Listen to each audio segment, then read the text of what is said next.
enabling them to best serve the needs of customers when they reopen in January 2019. Mr. Speaker, delays in Home Office decision-making has been a feature about just about every surgery I've ever held. With the recent announcement to outsource some of these services to Sopra Steria, the same company that managed to lose 500,000 NHS documents, and the experience that we've had with Serco in Glasgow, can she tell us really how on earth this privatisation agenda is going to help my constituents? Minister. Well, it's going to help the Honourable Lady's constituents by providing a transformed experience who may need more face-to-face interaction or help with their applications. At the free appointments, customers will meet with experienced frontline staff to help UKVI to better understand their circumstances, take appropriate safeguarding action and validate their documents. So, Chris Elmore. Number 9, sir. Home Secretary. Mr. Speaker, the Policing Minister has spoken to all police forces about the demands that they face. We have increased police funding by over £460 million this year, including by providing additional flexibility through the council tax precept. Chris Elmore. Very much, Mr. Speaker. The Home Secretary will be aware that the South Wales Police and Crime Commissioner Alan Michael is lobbying the Home Office for additional funding because Cardiff, as a capital city, receives no additional funding despite being used for major sporting and cultural events. So can I ask the Home Secretary to support Mr Michael's bid and deliver new funding for the South Wales Police Authority area? Mr. Speaker, the Police Minister has met his local force. I believe he's actually met with the Honourable Gentleman to discuss this issue, and we're giving it careful consideration. Oh, right.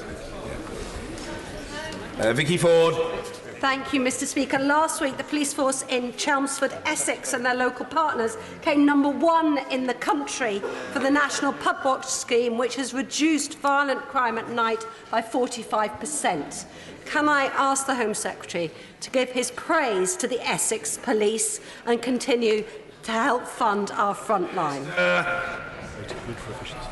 Mr. Speaker, the police force in Essex has my full congratulations in what they've achieved, and it shows you what can be done to tackle serious violence with creative thinking, and indeed I might well invite them to the cross-party serious violence task force. Diane Abbott. Mr. Speaker, I'd like to associate myself with the Home Secretary's remarks on the tragedy in Leicester, but also the horrific events in Pittsburgh. Our thoughts and prayers should be with the family and friends of the slaughtered and the people of Pittsburgh. On the question of police funding, the Home Secretary will be aware that the National Audit Office has set out clearly how the government has failed to protect police funding. Does the Home Secretary accept that this is a mark of shame and is putting the public at risk? Since 2010, over 21,000 police officers have been cut under the Tory government's austerity policy, and all of our constituents can see the consequences of this in delays in responding to 999 calls and rising violent crime. Will we see the Chancellor today offering any additional funding for policing? The fear must be that the government will not even properly fund the police pension settlement. Home Secretary. Mr. Speaker, the Right Honourable Lady is right to talk about policing and the incredible work the officers and staff do, but it's worth reminding the House that it was Labour that planned to cut police spending by 5 to 10% had they won the 2015 election. In 2017, Labour did promise an increase, but it wasn't enough, so because we increased it by more than what Labour promised, by £460 million, and Labour then went on to vote against the increase. There's not a single Labour MP that voted for an increase in police funding when they had the opportunity to do so. So we're not going to take any lectures from Labour on policing. TC David. Question 10, Mr. Speaker. Minister Atkin. The government is very concerned about increases in knife crime and its impact on victims, families and communities. The action we are taking is set out in our serious violence strategy and includes new legislation in the Offensive Weapons Bill, the Community Fund to support local initiatives, the #KnifeFree media campaign and continuing police action under Operation Sceptre. And David T.C. Dave. Mr. Speaker, as the Minister knows, the Police and Criminal Evidence Act currently prevents the police from using past criminal convictions as grounds for determining whether a search is proportionate. would she consider changing pace so that people who are stopped for a legitimate reason and who are found to have a recent criminal conviction for carrying knives can actually be searched by a police officer? Well, of course, my honourable friend brings his experience as a special constable into the chamber, and I'm grateful to him for his service. We are clear that stop and search is a vital policing tool, and we're committed to tackling knife crime.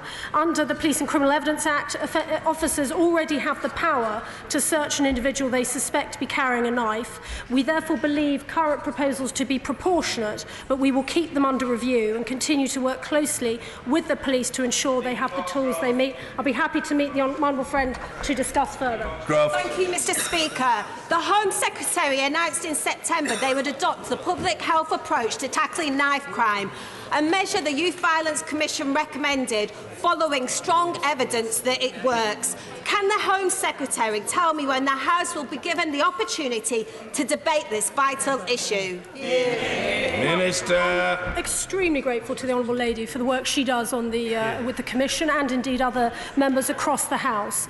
She will know through our scrutiny of the Offensive Weapons Bill how seriously we take the public health approach, and this is something that we have. This is something that we have looked at through the development of the serious violence strategy. She will know that there was a debate before the summer recess on serious violence, but I'm always happy, as she knows, to debate how we help support our police forces in tackling this terrible crime. Strong pressure on time today, I'm afraid. Kevin Ollinrake. Number 11, please, Mr. Speaker. Mr. Ben Wallace. We've made significant progress since the National Crime Agency was established in 2013. Capabilities have improved, partnership working is better, and we intervene earlier to prevent serious organised crime. The agency has gone from strength to strength with an impressive and sustained track record of disruptions across the full range of serious and organised crime threats. Thames Valley Police spent £7 million investigating the H-Boss Reading banking scandal. Would my right honourable friend consider establishing regional fraud squads, which will be self-funded from the proceeds of both fines and recovered funds, to properly investigate business banking fraud and other financial crimes? The honourable member, my honourable friend's suggestion is similar to what already happens through the regional organised crime units, in which we have injected £140 million in grant funding to help establish them, but also to ensure that we put in place the right financial investigators in each region to tackle fraud.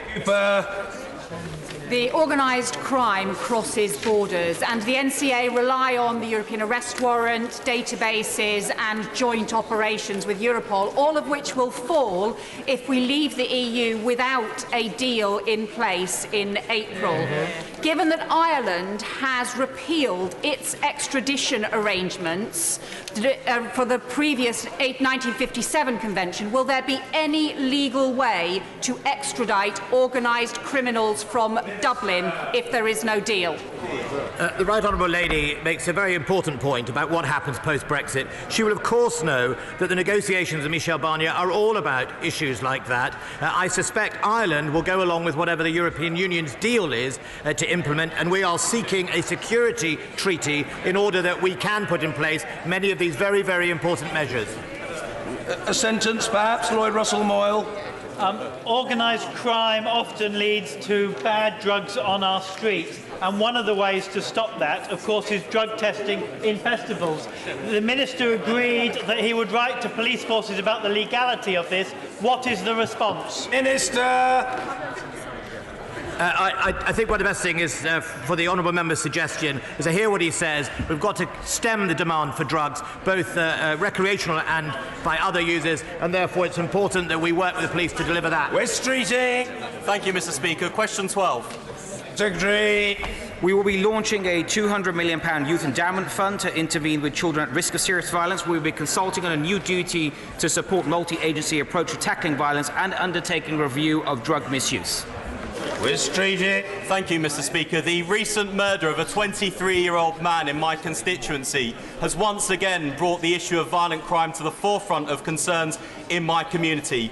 My constituents understand that whether in Labour-led cities like London or Tory shires, the reality is that cuts to police numbers are having a serious impact, which is leading to increases in violent crime across the country.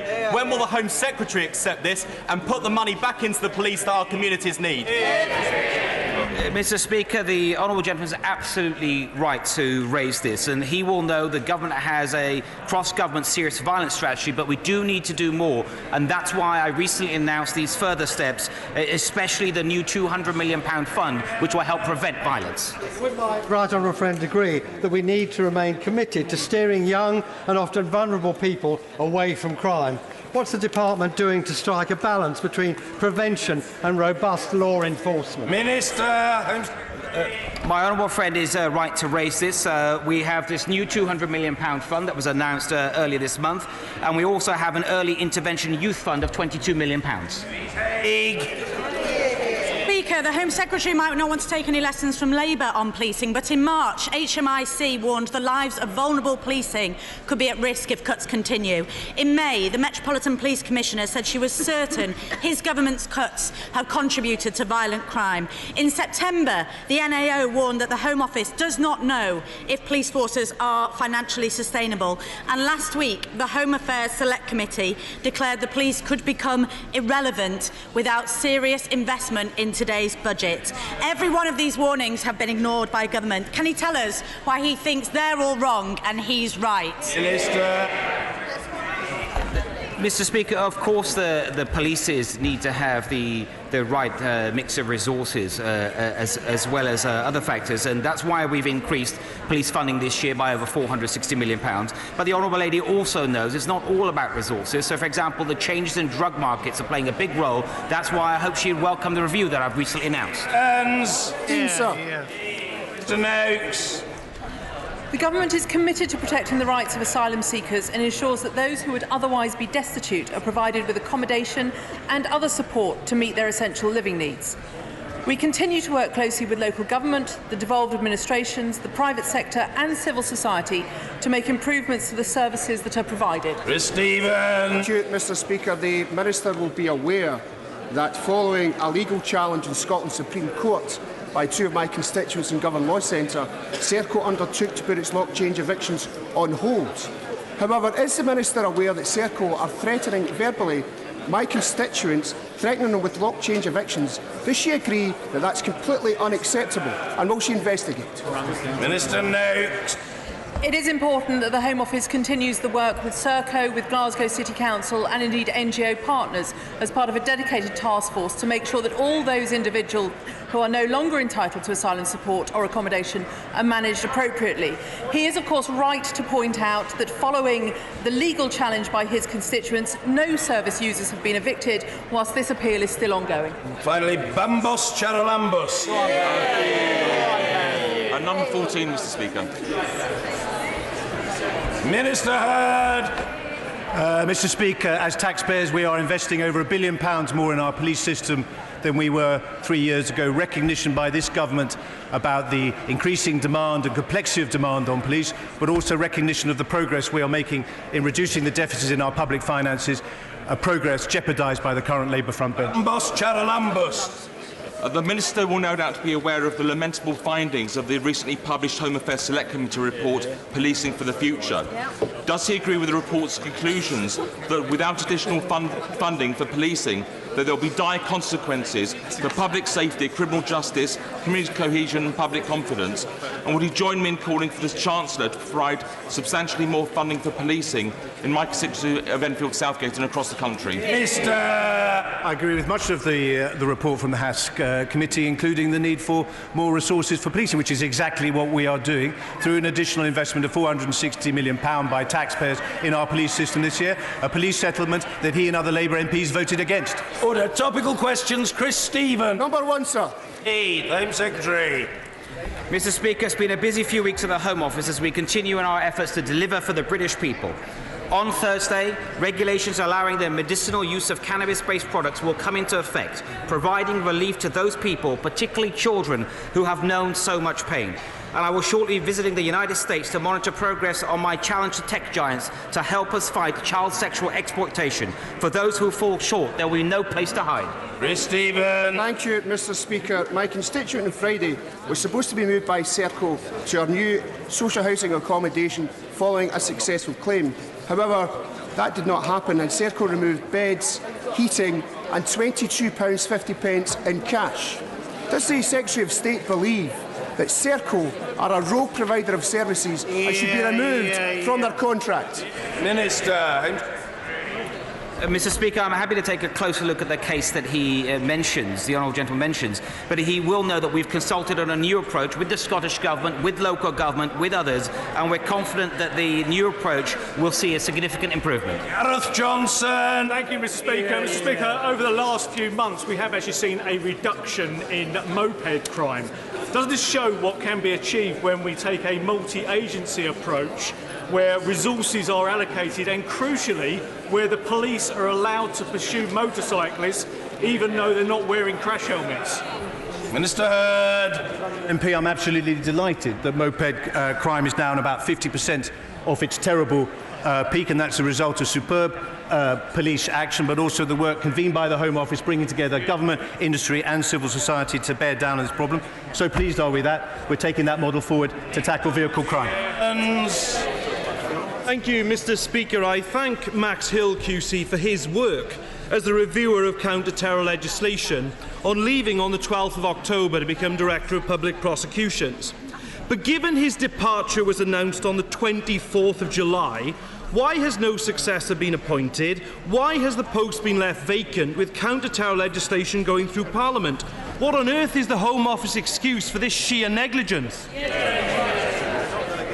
Secretary. Mr Speaker, we are about to start the process for his predecessor, but to suggest that this has somehow held progress back on counter-terrorism would be completely incorrect. The new counter-terrorism strategy was just launched a few months ago, and that sets out clearly how seriously the government takes this. Mrs Theresa Villiers. Will the government provide the assurance? Order. This is really a matter of the utmost sensitivity and order. And the Right Honourable Lady's question must be heard, I think, with solemnity and respect. Mrs Theresa Villiers. Thank you, Mr Speaker. In the light of the horrors of Pittsburgh, can the Home Secretary provide the reassurance that both the government and the police will always take very, very seriously the security of the Jewish community and other minorities who may be subjected to hate crimes and violence? Mr Speaker, I can absolutely provide my right honourable friend that reassurance. In fact, just this weekend, following that tragedy, I spoke to the head of the Community Security Trust to offer that reassurance. It's an organisation we're proud to support, but we want to look at new ways about helping the community with its own security needs. It is sad in this day and age that any community needs security of that type, but for as long as it does, we will always be there. And tonight I will be also attending a vigil to mark what happened at Pittsburgh, that terrible tragedy. Thank you. Luciana Berger. Thank you, Mr Speaker. The perpetrator of the Pittsburgh murders has a history of posting the most vile anti-Semitism, Islamophobia and threatening comments. And similarly, the man is suspected of sending pipe bombs to prominent Democrats, threatened the life of a political commentator via a tweet a few months ago, but Twitter said that it didn't violate its online guidelines. In the wake of these terrible tragedies, what is the government doing to address the very serious issue of online hate? Secretary. Mr Speaker, the Honourable Lady is again right to raise this. And we've seen the role that social media is playing, not just in Britain, but abroad in feeding hate.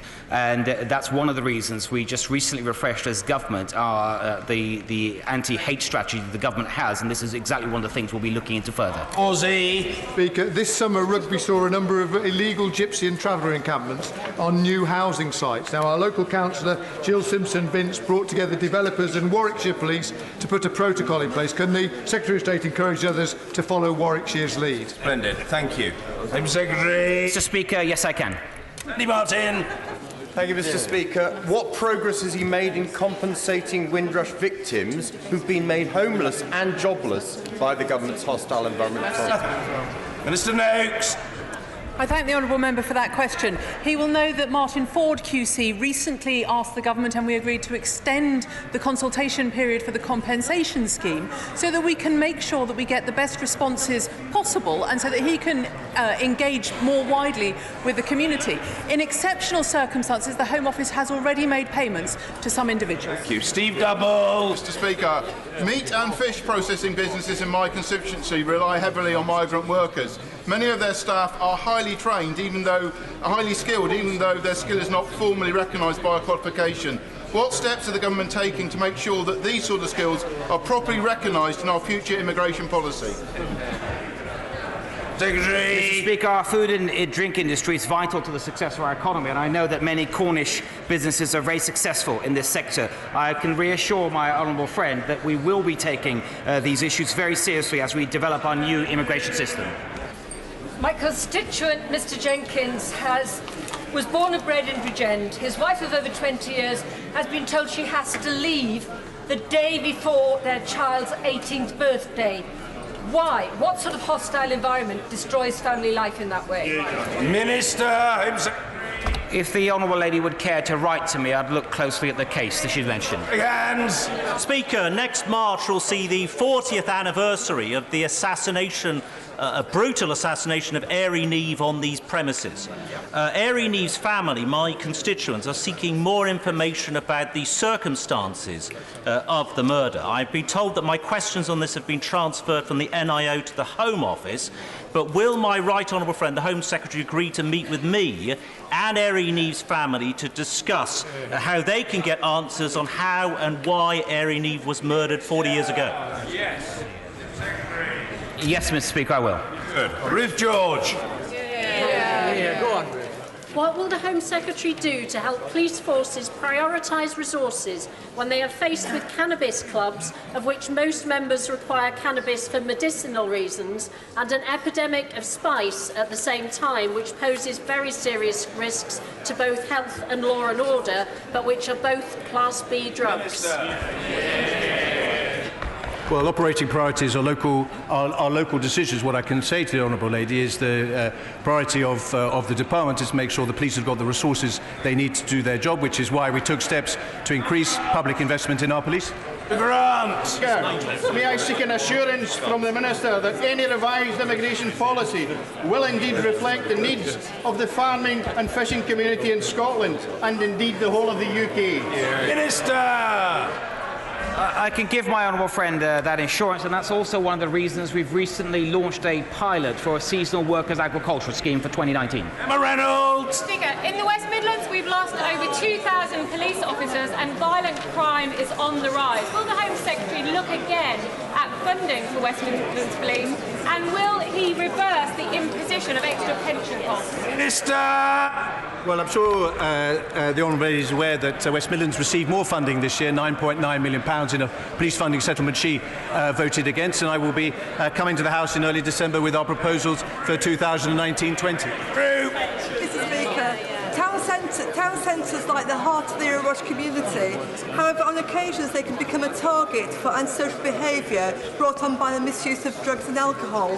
What more can be done to ensure that we have a visible police presence in our town centres?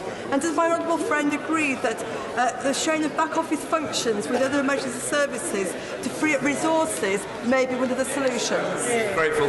Well, Mr. Speaker, I'm delighted that I'm visiting my honourable friend on Friday to see for myself the hard work she does in taking care of her constituents, working alongside her local police force. But this government supports greater collaboration and has placed a statutory duty on police, fire and ambulance services to keep to collaborative opportunities under review and enter into them where the interests of their efficiency or effectiveness... Single sentence of Hobhousian liberalism, Vera Hobhouse. Thank you, Mr. Speaker. Small and medium-sized businesses are the lifeblood of most local economies, including my Bath constituency. However, they face many challenges in recruiting and the talent they need. Will the Minister consider reforming the Tier 2 visa system to make it easier and remove the prohibitive cost for smaller employees? to recruit highly skilled overseas graduates from UK universities. I think it contained quite a lot of semicolons. Minister. Thank you, Mr. Speaker. I share the honourable member's admiration for small and medium-sized businesses the country over. The immigration system already facilitates recruitment of foreign graduates of UK universities by waiving many of the usual requirements. We will shortly be setting out our plans for the future immigration system following the recent report by the Migration Advisory Committee. In Bradley. Following on from my adjournment debate on the subject and a letter from 20 police and crime commissioners, could the Minister confirm he shares my concerns about the impact of Mamba and Spice on communities like Mansfield, and that he will consider potential solutions to support the local police and services in tackling this issue? Minister! I salute the tireless campaign by my honourable friend and others. Spice is a scourge of many town centres at the moment. We take independent advice on classification. We keep that independent advice under review. Thank you, Mr. Speaker. Mr. Speaker, tomorrow, Martha Fernback would have turned 21. But sadly, her young life was cut short when at 15 she took an overdose of ecstasy. Her mother, Anne-Marie, now campaigns tirelessly for a new evidence-based approach to drugs policy. Would the Secretary of State consent to meeting Anne-Marie to hear why she believes a new approach is necessary? Well, I am, of course, very sorry to hear that, as I'm sure the entire House is. The honourable member will know that the Home Secretary has commissioned an independent review of drugs so that we may understand better how drugs are used in the 21st century. And, of course, I would be honoured to meet her and her constituent to discuss this. Thank you, Mr. Speaker. When we leave the European Union, we will, of course, have control of all aspects of immigration policy. Does the Home Secretary agree that we can then prioritise the highest skilled immigration as a way of boosting our nation's productivity? Minister! Yes, I agree with my honourable friend. That's exactly what we'll do, and we'll set out the approach in the White Paper in a few weeks' time. Liz Twist! Thank you, Mr. Speaker. Since 2010, Northumbria Police has already had funding cuts of £140 million and lost 1,000 jobs. Now it faces an additional cost from employer pension contributions of £11 million, equivalent to 220 officers. Has the Minister pressed the Treasury to fund this cost before even more police jobs are lost? Mr. Speaker, her local police force will be getting an extra £5 million this year, and she also know later this year we'll have the policing settlement, something I know she'll be look forward to. Indeed. Kirsten Hare.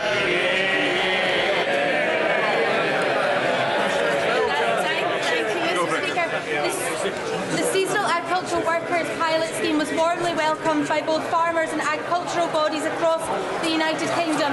Can the Minister update farmers in my constituency around when further detail will be released? Order! I hope the Minister heard. I hope the Minister heard her honourable friend. She did, otherwise we'll have to have a reprise. Minister. My honourable friend for her question, and was delighted to go to her constituency over the summer to meet soft fruit farmers who made a very compelling case for a seasonal workers scheme, and she will be no doubt delighted that the government is having a pilot on the horticultural sector to make sure that they can access the labour that they need. There's that new young member, John Speller. Ah, there he is. Let's hear the fella.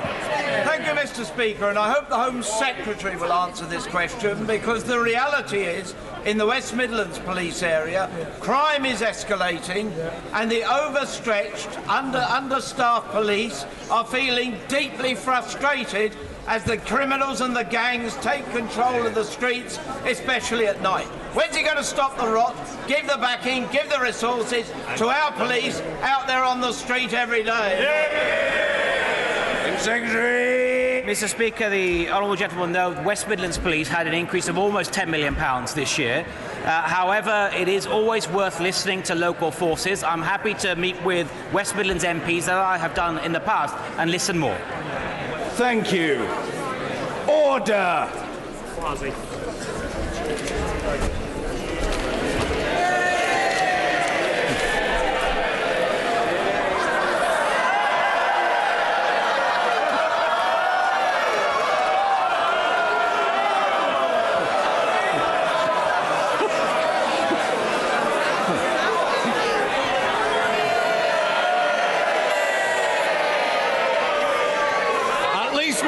Chivalry is not dead. Order, order.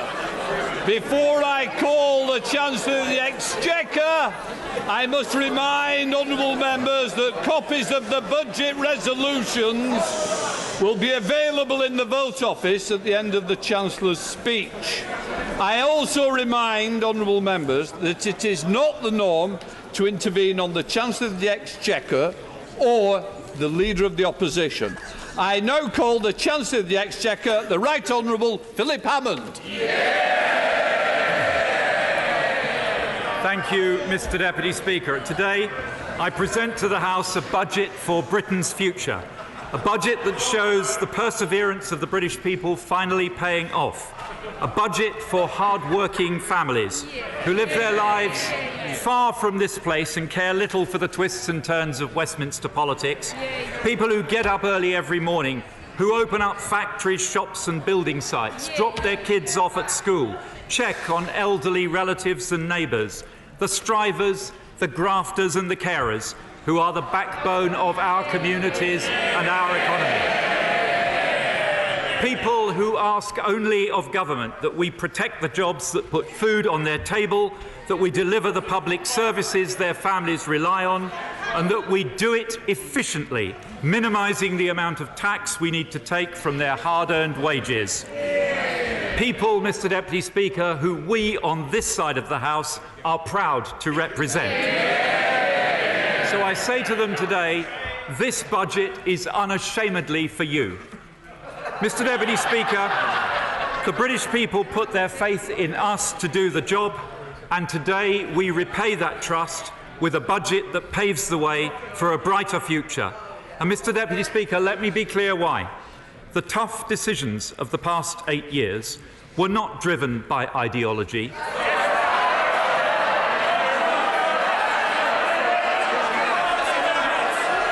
Mr. Deputy Speaker, they were not driven by ideology. They were driven by necessity and by the failure of the party opposite in government, which led to our deficit soaring to a post-war record and our economy suffering the deepest recession since the Second World War. That, Mr. Deputy Speaker, was our inheritance. And as ever, we did what needed to be done. Now we have reached a defining moment on this long, hard journey, opening a new chapter in our country's economic history, where we can look confidently to the future and set our course for where this remarkable country will go next. Because today, Mr. Deputy Speaker, I can report to the British people that their hard work is paying off and the era of austerity is finally coming to an end.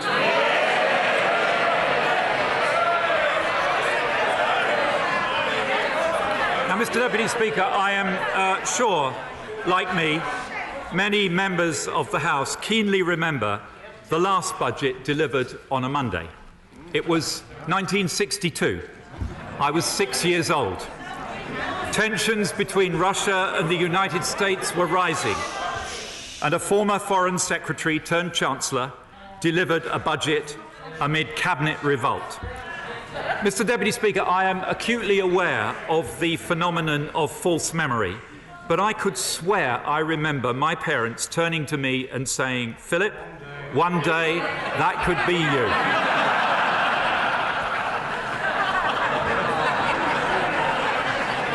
Mr. Deputy Speaker, the media has been full of speculation about the timing of today's budget. Some were hoping for a December budget. I'm sure the headline writers were ready with something like "Spreadsheet Phil turns Santa Claus."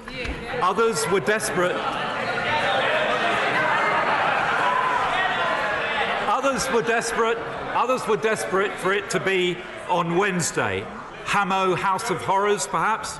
But the truth is, by choosing today rather than Wednesday, I have not avoided the blood-curdling threats, the anguished wailing and the strange banging of furniture that's usually associated with Wednesday. I've been kindly invited to a special meeting of the 1922 committee this evening. Mr. Deputy Speaker, our economy continues to confound those who talk it down. and we continue to focus resolutely on the challenges and opportunities that lie ahead as we build a new relationship with our European neighbours, a new future outside the European Union. But as we do so, let us not forget the remarkable achievements of the British people in clearing up the aftermath of Labour's Great Recession. Because, Mr Deputy Speaker, for all Labour's carping and relentless negativity, talking Britain down at every opportunity, we, the British people, have a record to be proud of. 8 straight years of economic growth. Over 3.3 million more people in jobs. Higher employment and lower unemployment in every region and every nation of the United Kingdom. Wages growing at their fastest pace in almost a decade. Income inequality lower now than at any time under the last Labour government. An economy back on its feet again. An economy working not for the few, not even for the many. An economy working for everyone.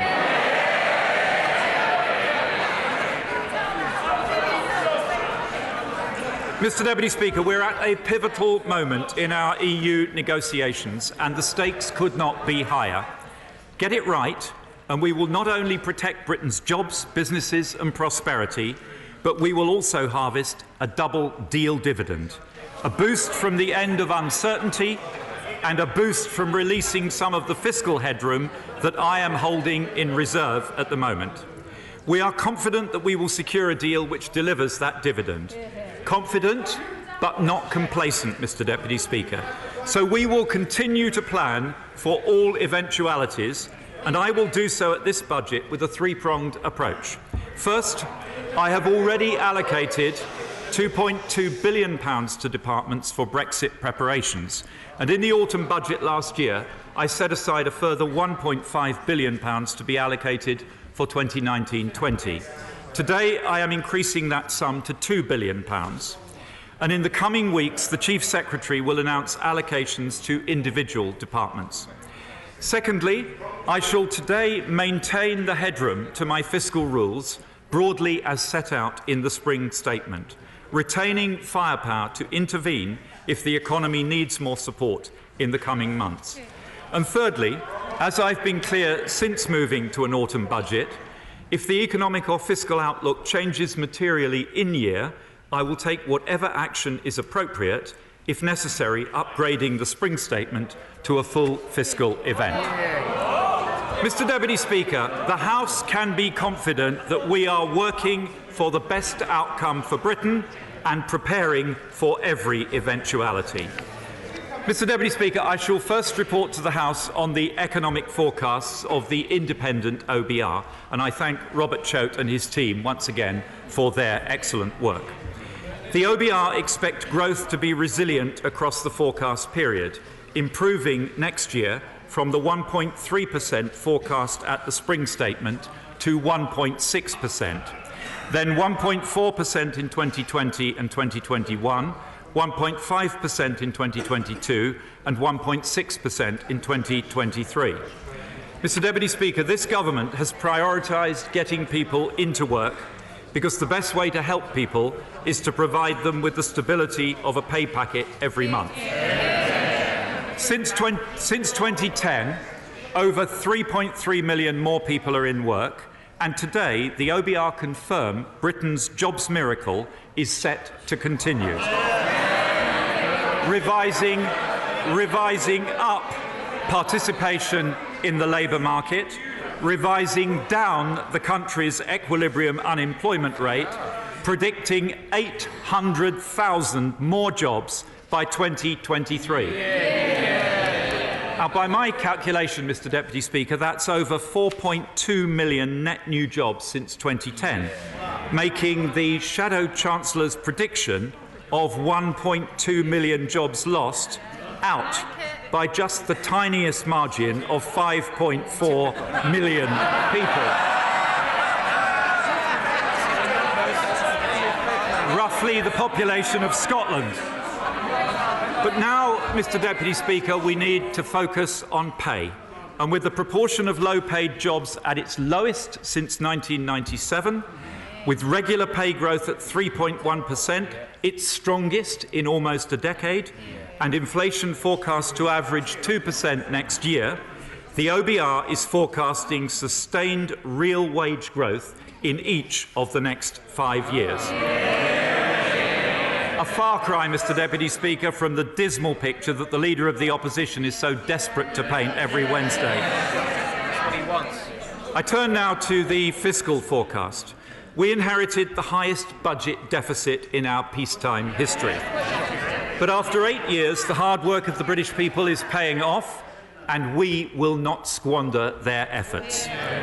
Today's forecast, taking into account all announcements made since the spring statement, including measures I shall announce today, shows the deficit down from almost 10% under Labour to less than 1.4% next year under this Conservative government, and falling to just 0.8% by 2023-24. Borrowing this year will be £11.6 billion lower than forecast at the spring statement, just 1.2% of GDP, and is then set to fall from £31.8 billion in 2019-20 to £26.7 billion in 2020-21, £23.8 billion in 21-22, £20.8 billion in 22-23, and £19.8 billion in 23-24, its lowest level in over 20 years.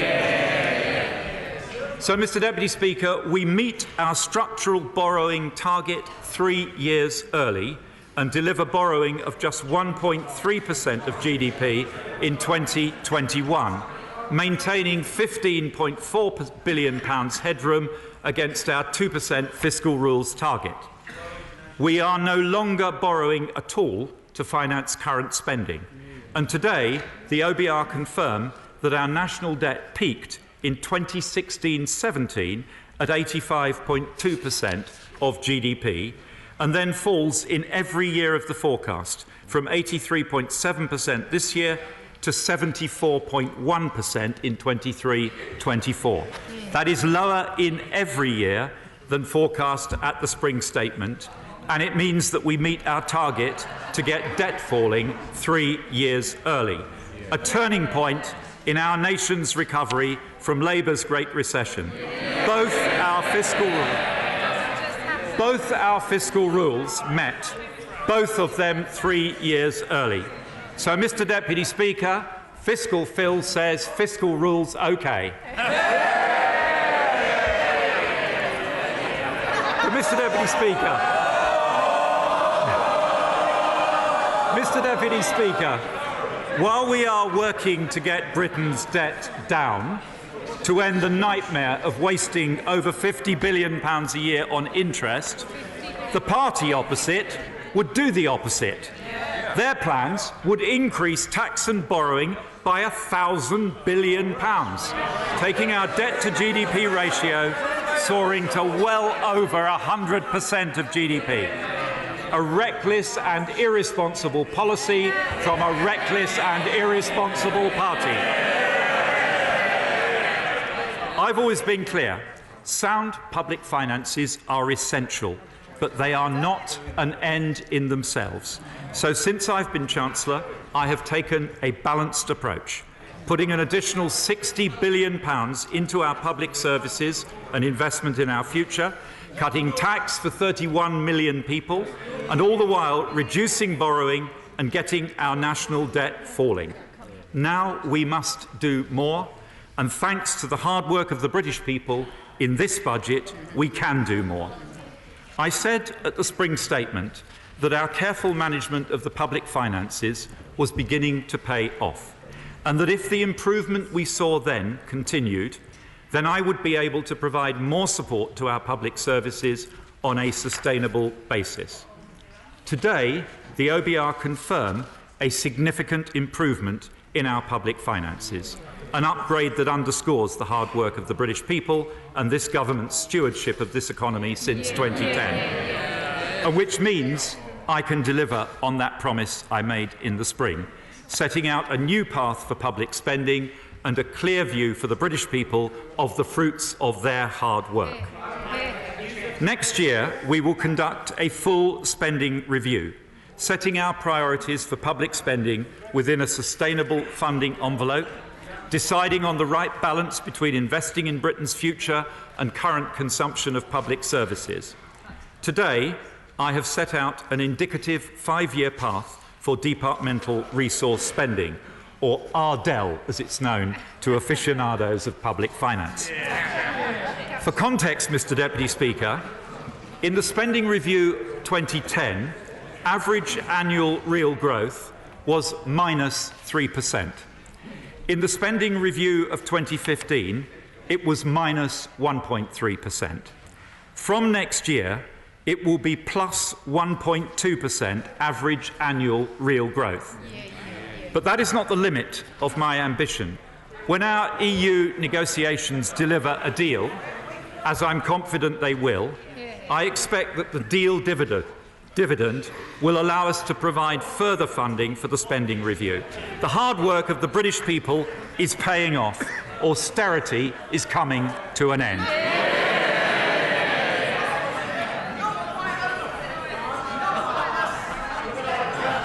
Now, Mr. Deputy Speaker, you will know better than most that every Chancellor likes to have a rabbit or two in his hat as he approaches a budget. But this year, some of my star bunnies appear to have escaped just a little bit early.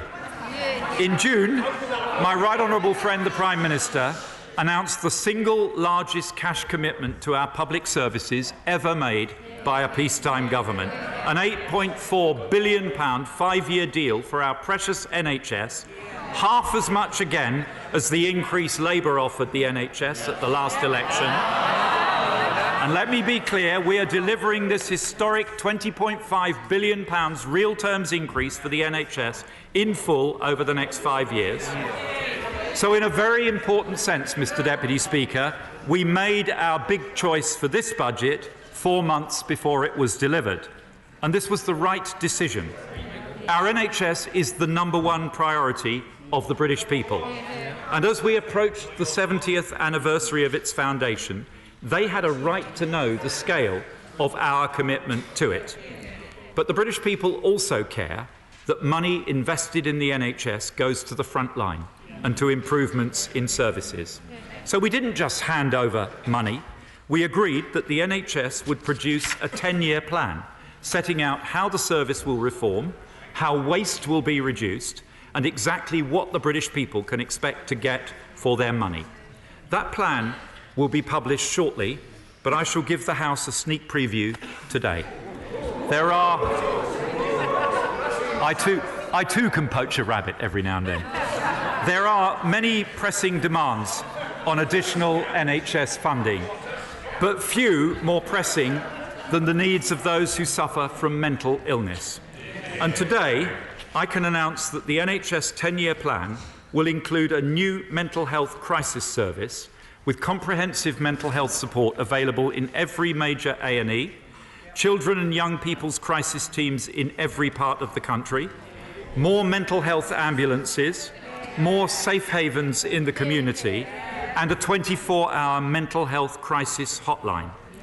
These new services will ensure that people suffering from a crisis, young or old, can get the help they need, ending the stigma that has forced too many to suffer in silence, and ending, too, the tragedy of too many lives lost to suicide.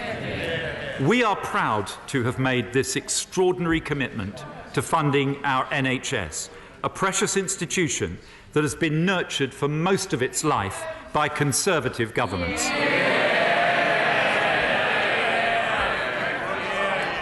Mr. Deputy Speaker, departmental spending allocations will be settled at the spending review next year. However, there are a small number of areas where I will provide further support now in order to deliver necessary certainty for forward planning.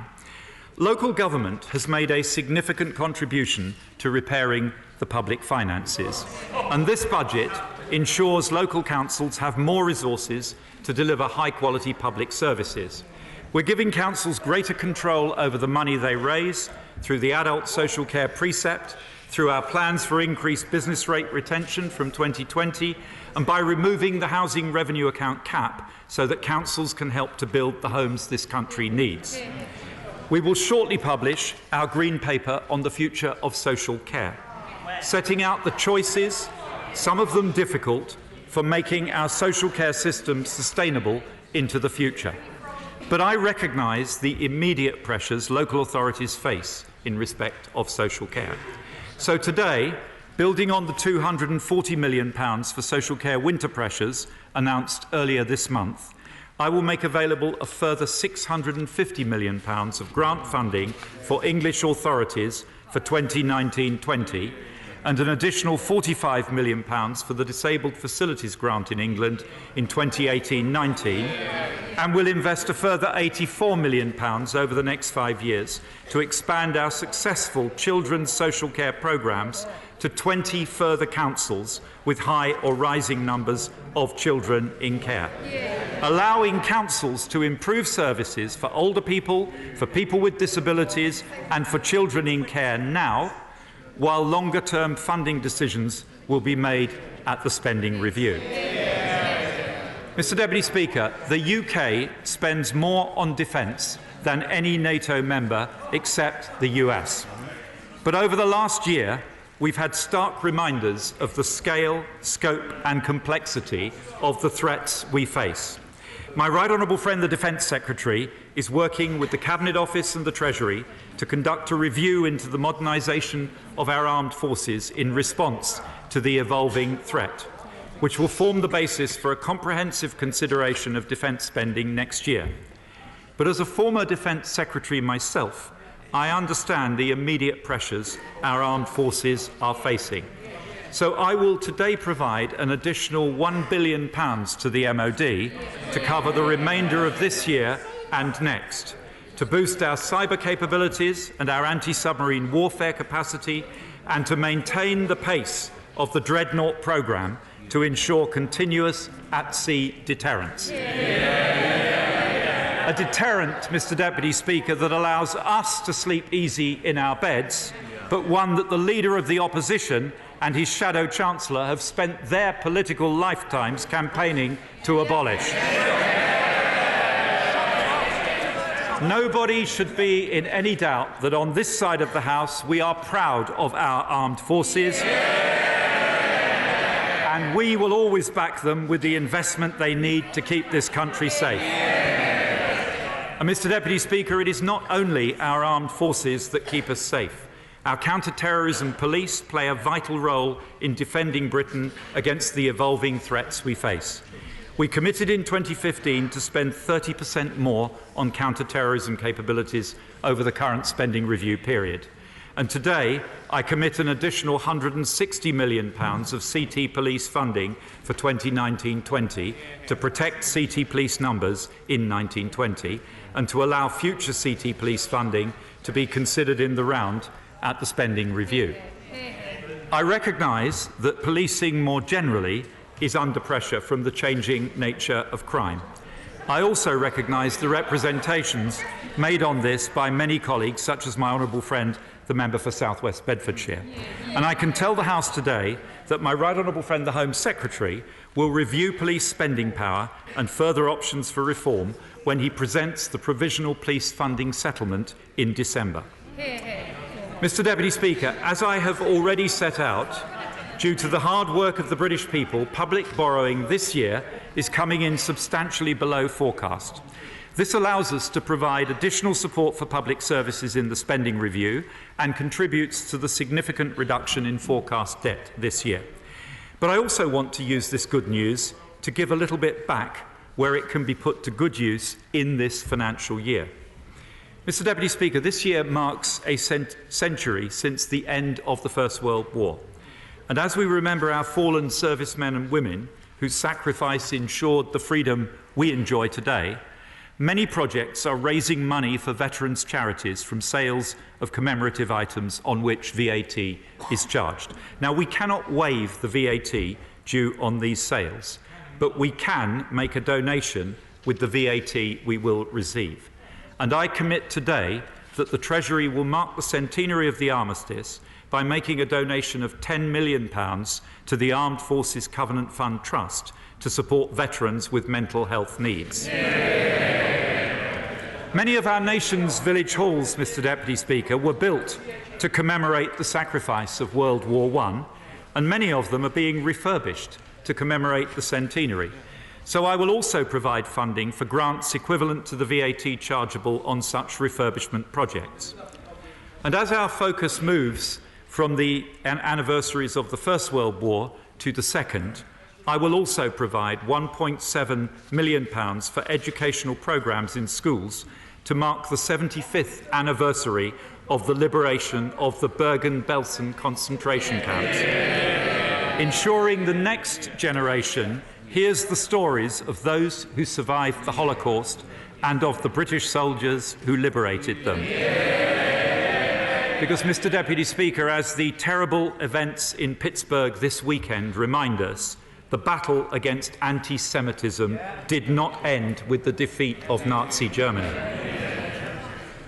Across the length and breadth of England, our air ambulance services work tirelessly to get those with life-threatening illnesses and injuries quickly to the expert medical care they need. Funded entirely by philanthropy, they do a fantastic job. And today, I'm making £10 million of funding available to help them go on doing so. Mr. Deputy Speaker, we are investing record amounts in our schools, and that investment is paying off, with 86% of schools now rated good or outstanding, compared to 68% in 2010. But I recognise that school budgets often do not stretch to that extra bit of kit that would make such a difference. So today I'm announcing a £400 million in-year bonus to help our schools buy the little extras they need. A one-off capital payment directly to schools, averaging £10,000 per primary school and £50,000 per secondary school. And, Mr. Deputy Speaker, I have one final in-year measure to announce. Every Member of Parliament will testify that potholes are high on the public's list of concerns. So as autumn takes hold, I am making an additional £420 million available immediately to local highway authorities to tackle potholes, bridge repairs and other minor works in this financial year. But, Mr. Deputy Speaker, if we want sustainable world-class public services and rising living standards, we must make the serious long-term reforms our economy needs to tackle the productivity challenge, to prepare our nation for the technological change ahead, and to show the next generation that our market economy can evolve once again to meet the needs of the new age. Because for us on this side of the House, ending austerity is not just about funding public services, it's about real wage growth, and it's about leaving more of people's hard-earned money in their pockets. This is the nation of the Industrial Revolution, of Stevenson, of Whittle, Lovelace and Faraday, people whose ideas shaped the world around them. And today, Britain once again can lead the world as we exploit a new wave of scientific and technological discovery pouring out of our universities and research institutes. And we can solve the productivity challenge if we are willing to embrace the future, to make the choice to invest in infrastructure, in research, in skills and in our regions, to manage change, not hide from it. Mr. Deputy Speaker, I believe passionately in this agenda, but even I would admit that perhaps at the last two budgets I might have given the House just a little bit more detailed information on productivity and technological innovation than it's strictly needed. So, Mr. Deputy Speaker, this time I'll leave it to the Budget Red Book to set out more details of the many measures we will take today.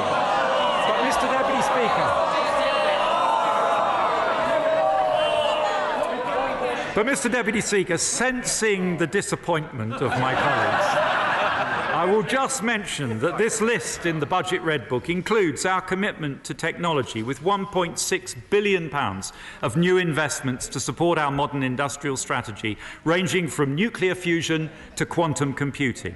£150 million for fellowships to attract the brightest talent to these shores from around the world, so that our scientific research continues to lead the world. And our commitment to infrastructure, expanding the National Productivity Investment Fund once again to over £38 billion by 2023-24, so that over the next 5 years, total public investment is growing by 30% to its highest sustained level in 40 years, and will, on average, be an astonishing £460 million a week higher in real terms than under the last Labour government. A Conservative government, Mr Deputy Speaker, investing in the roads, the railways, the research and the digital infrastructure that will power this country in the 21st century. Mr Deputy Speaker, half of the UK's £600 billion infrastructure pipeline will be built and financed by the private sector. And in financing public infrastructure, I remain committed to the use of public-private partnership where it delivers value for the taxpayer and genuinely transfers risk to the private sector. But there is compelling evidence that the private finance initiative does neither. The Shadow Chancellor, of course, rages against PFI at every opportunity, yet curiously forgets to mention that nearly 90% of those contracts were agreed by the last Labour government, leaving the nation with a bill of more than £200 billion to pay off, in what would be the most potent symbol of the economic mismanagement of the last Labour government, if only Gordon Brown hadn't sold the gold.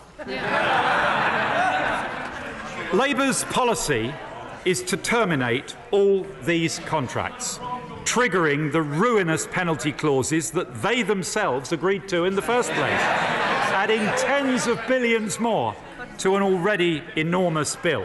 A classic Labour solution, pouring good money after bad. I will not do that. We will honour existing contracts.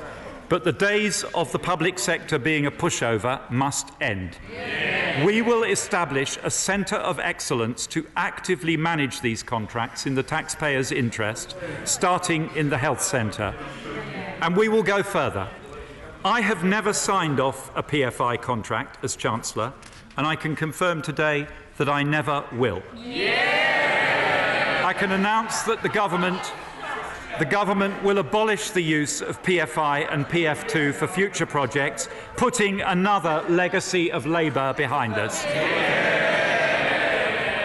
Mr Deputy Speaker, we're investing in our nation's infrastructure and backing the technologies of the future. But we know that the real engine of growth is enterprise. The Right Honourable Member for Hayes and Harlington lists fomenting the overthrow of capitalism as his pastime. Mine is reinvigorating capitalism for the digital age.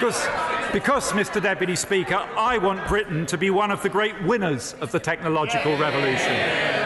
On this side of the House, we will always back enterprise and the market economy that underpins it, because we know it is the only way to deliver the high-wage, high-skill economy of the future. And as we finalise our departure from the EU and deliver a deal that secures Britain's future trade, we must unleash the investment that will drive our future prosperity. So today I can announce a package of measures to stimulate business investment and send a message loud and clear to the rest of the world: Britain is open for business. Mr Deputy Speaker, I am increasing the annual investment allowance from £200,000 to £1 million for 2 years, delivering on a long-standing ask of the British Chambers of Commerce. I'm providing a targeted relief for the cost of acquiring IP-rich businesses and introducing a permanent tax relief for new non-residential structures and buildings, partly funded by an adjustment in the special writing down rate for long-life assets from 8% to 6% to better align the tax and accounting treatment of these assets.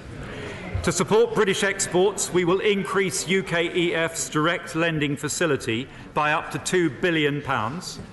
We'll open the use of e-passport gates at Heathrow and other airports, currently only available to EEA nationals, to include visitors from the United States, Canada, New Zealand, Australia and Japan. And we will provide an additional £200 million of funding to the British Business Bank to replace access to the European Investment Fund if needed. We'll back another 10,000 entrepreneurs by extending start-up loans funding to 2021, and following representations from the FSB, I'm extending the new enterprise allowance, providing mentoring and support for benefit claimants to get their business ideas off the ground. And with thanks to my honourable friend, the member for Thurston Moulton, we're working with the FCA on expanding access to the Financial Ombudsman Service for larger SMEs. As well as backing businesses to invest and grow, we will also make sure British workers are equipped with the skills they need to thrive and prosper. We've introduced a new system of T-level vocational training, have put the first £100 million into the new national retraining scheme, and through the apprenticeship levy, we're delivering 3 million high-quality apprenticeships in this Parliament. But that system, Mr. Deputy Speaker, is paid for by employers, and it has to work for employers. So today, in addition to the flexibilities I announced earlier this month, I can announce that for smaller firms taking on apprentices, we will halve the amount they have to contribute from 10% to 5%. In total, this is a £695 million package to support apprenticeships. Mr. Deputy Speaker, as our economy evolves in the digital age, so too must our tax system, to ensure that it remains fair and robust against abuse, and that it raises the revenues we need to fund our public services. The employment allowance was introduced to incentivise businesses to take on employees, but at a flat rate of £3,000 per employer, it does not provide any real incentive for larger employers. So from April 2020, we'll target it at small and medium businesses with an employer national insurance bill under £100,000 a year. We will also bring the treatment of capital losses for the largest companies into line with that of income losses. Mr. Deputy Speaker, we recommit today to keeping family homes out of capital gains tax, but some aspects of private residence relief extend it beyond that objective and provide relief for people who are not using the home as their main residence. So from April 2020, we will limit lettings relief to properties where the owner is in shared occupancy with the tenant and reduce the final period exemption from 18 months to 9 months. Mr. Deputy Speaker, I have received representations that I should abolish entrepreneurs' relief and put the savings towards funding our NHS commitments. But I do not believe we can have sustainable public services unless we have a dynamic economy. And encouraging entrepreneurs must be at the heart of any strategy for a dynamic economy. So I will retain entrepreneurs' relief, but to ensure it is going to genuine entrepreneurs, I will extend the minimum qualifying period from 12 months to 2 years. Mr. Deputy Speaker, in the period since the last budget, we've explored all avenues to address the cliff edge effect of VAT registration, but our options are restricted by EU law. We will continue to work on this issue as our future VAT regime becomes clear over the years ahead. And in the meantime, to give small businesses certainty, and in response to representations from my right honourable friend, the member for Mid Worcestershire, the FSB and others, I will leave the threshold unchanged for a further 2 years. Mr. Deputy Speaker, the off-payroll working rules, known as IR35, are designed to ensure fairness, so that individuals working side by side in a similar role for the same employer pay the same employment taxes. Last year, we changed the way these rules are enforced in the public sector, but widespread non-compliance also exists in the private sector. So following our consultation, we will now apply the same changes to private sector organisations as well. But after listening carefully to representations made, including many from my honourable and right honourable friends, during the consultation, we will delay these changes until April 2020, and we will only apply them to large and medium-sized businesses. Mr. Deputy Speaker, there is one standout example of where the rules of the game must evolve now if they are to keep up with the emerging digital economy. Digital platforms delivering search engines, social media and online marketplaces have changed our lives, our society and our economy, mostly for the better. But they also pose a real challenge for the sustainability and fairness of our tax system. The rules have simply not kept pace with changing business models, and it is clearly not sustainable or fair that digital platform businesses can generate substantial value in the UK without paying tax here in respect of that business. The UK has been leading attempts to deliver international corporate tax reform for the digital age.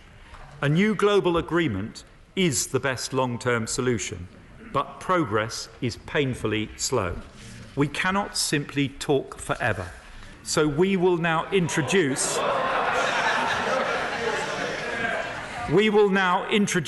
a UK digital services tax. This will be a narrowly targeted tax on the UK-generated revenues of specific digital platform business models. It will be carefully designed to ensure it is established tech giants rather than our tech startups that shoulder the burden of this new tax. It is important that I emphasise that this is not an online sales tax on goods ordered over the internet. Such a tax would fall on consumers of those goods, and that is not our intention. The digital services tax will only be paid by companies which are profitable and which generate at least £500 million a year in global revenues in the business lines in scope. We will consult on the detail to make sure we get it right and to ensure that the UK continues to be the best place in the world to start and scale up a tech business. The tax will come into effect in April 2020 and is expected to raise over £400 million a year. In the meantime, we will continue to work at the OECD and the G20 to seek a globally agreed solution, and if one emerges, we will consider adopting it in place of the UK digital services tax. But this step shows that we are serious about this reform because, Mr. Deputy Speaker, it is only right that these global giants with profitable businesses in the UK pay their fair share towards supporting our public services. And, Mr. Deputy Speaker, I am already looking forward to my call from the former leader of the Liberal Democrats.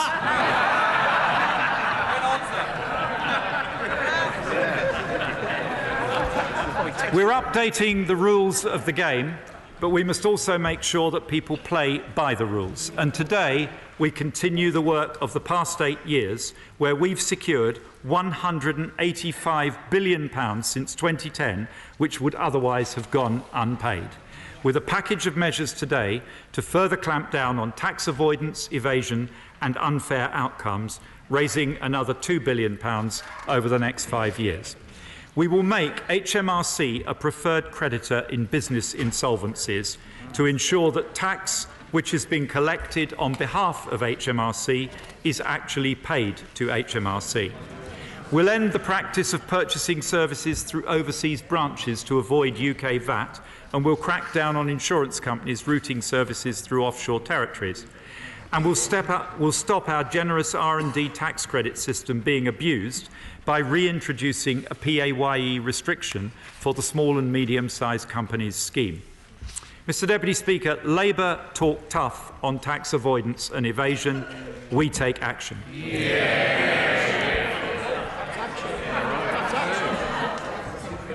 Mr Deputy Speaker, investing in our infrastructure, backing the technologies of the future, supporting British businesses, updating our tax system for the digital age. That is how we will deliver the high-wage, high-skill economy of the future.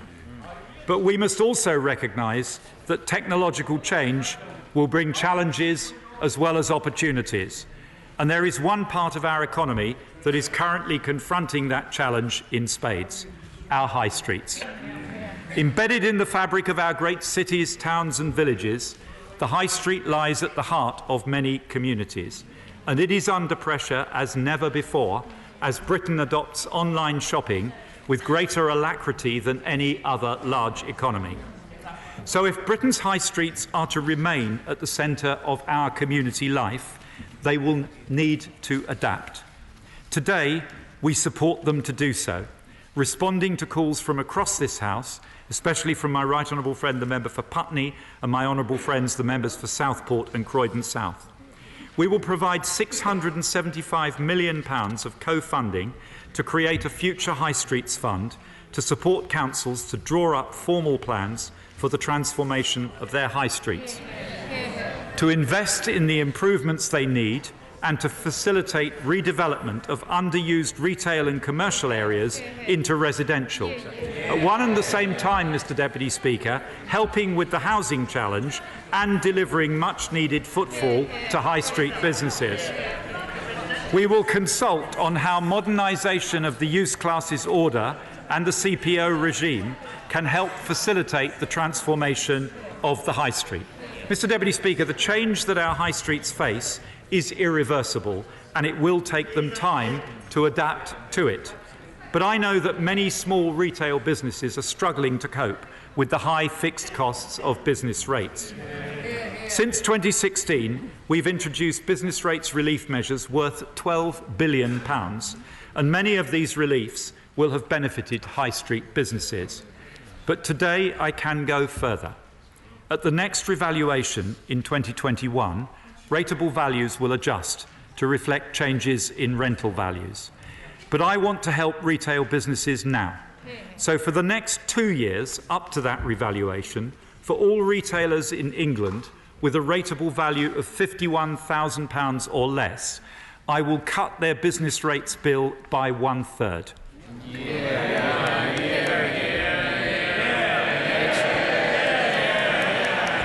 That is an annual saving of up to £8,000 for up to 90% of all independent shops, pubs, restaurants and cafes.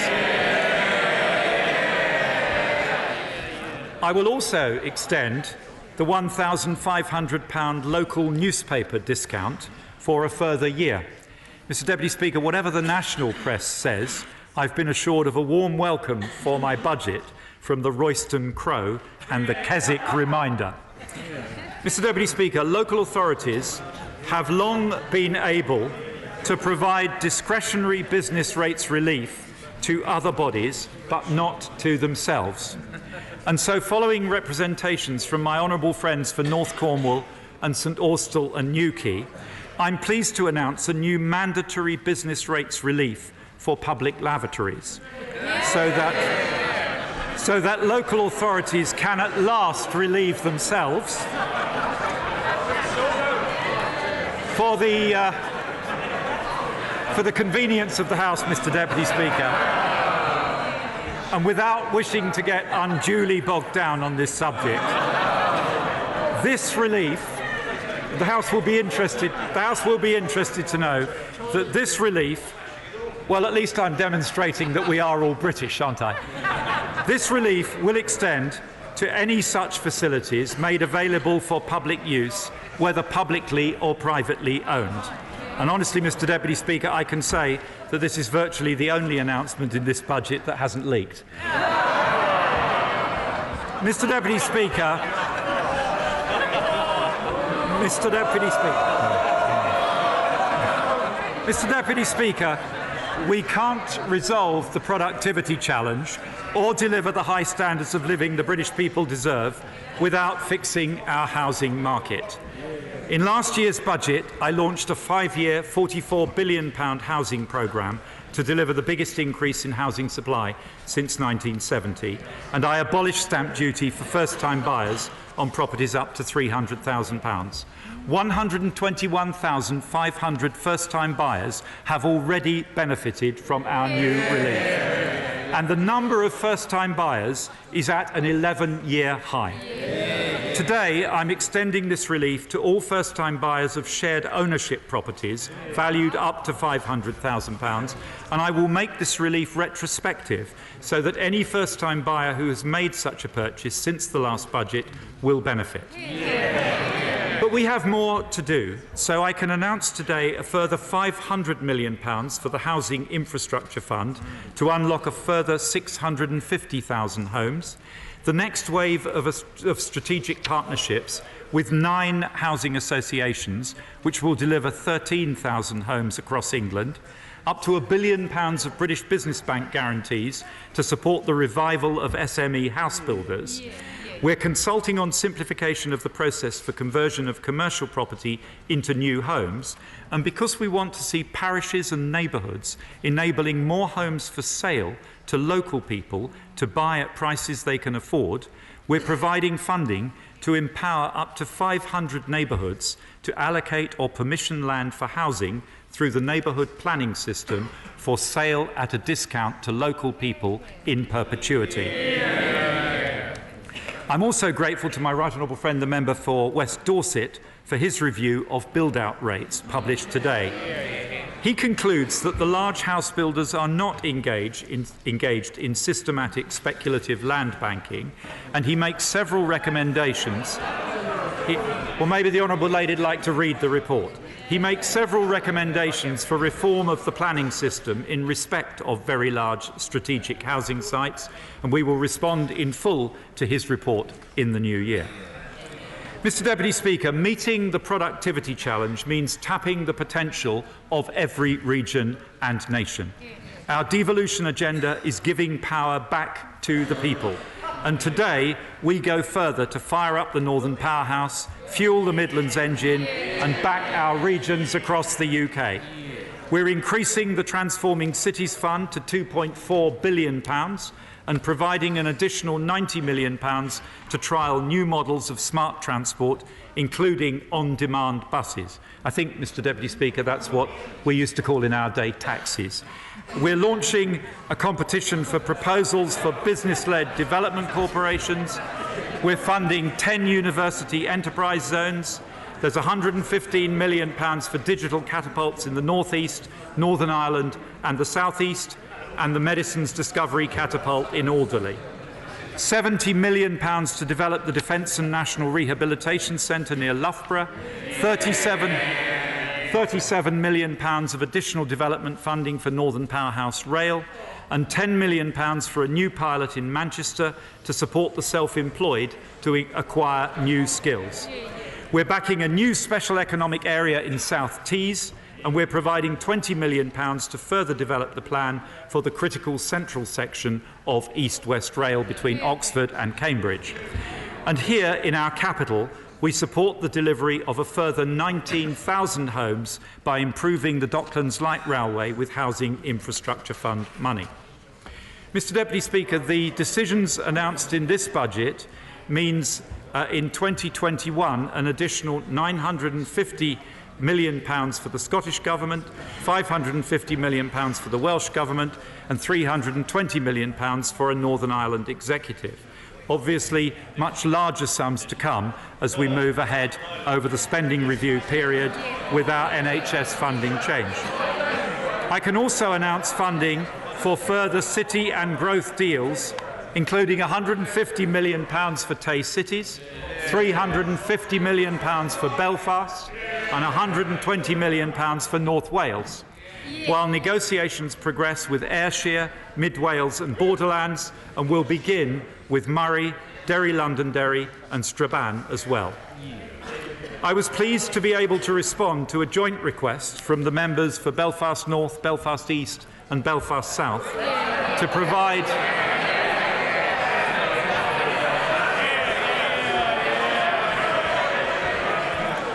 to provide the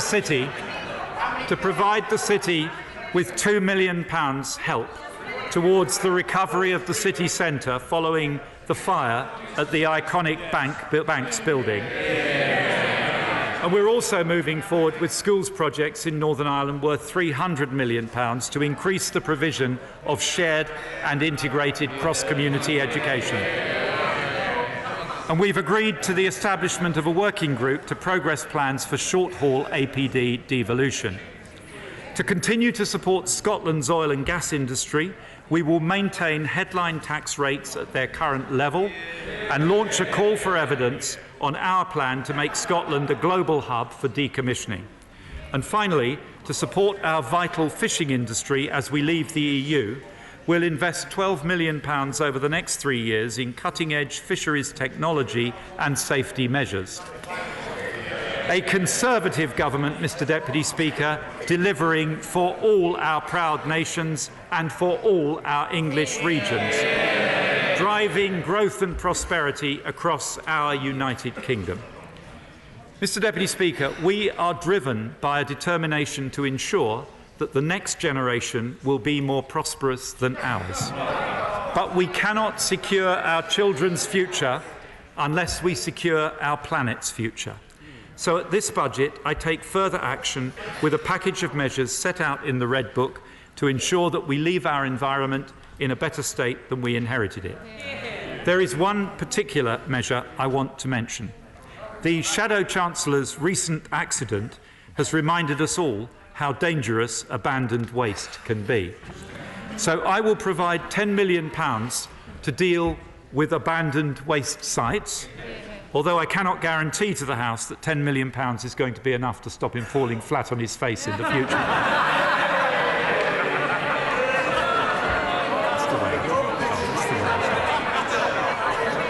Mr Deputy Speaker, I also said at the spring statement that we must become a world leader in tackling the scourge of plastic littering our planet and our oceans.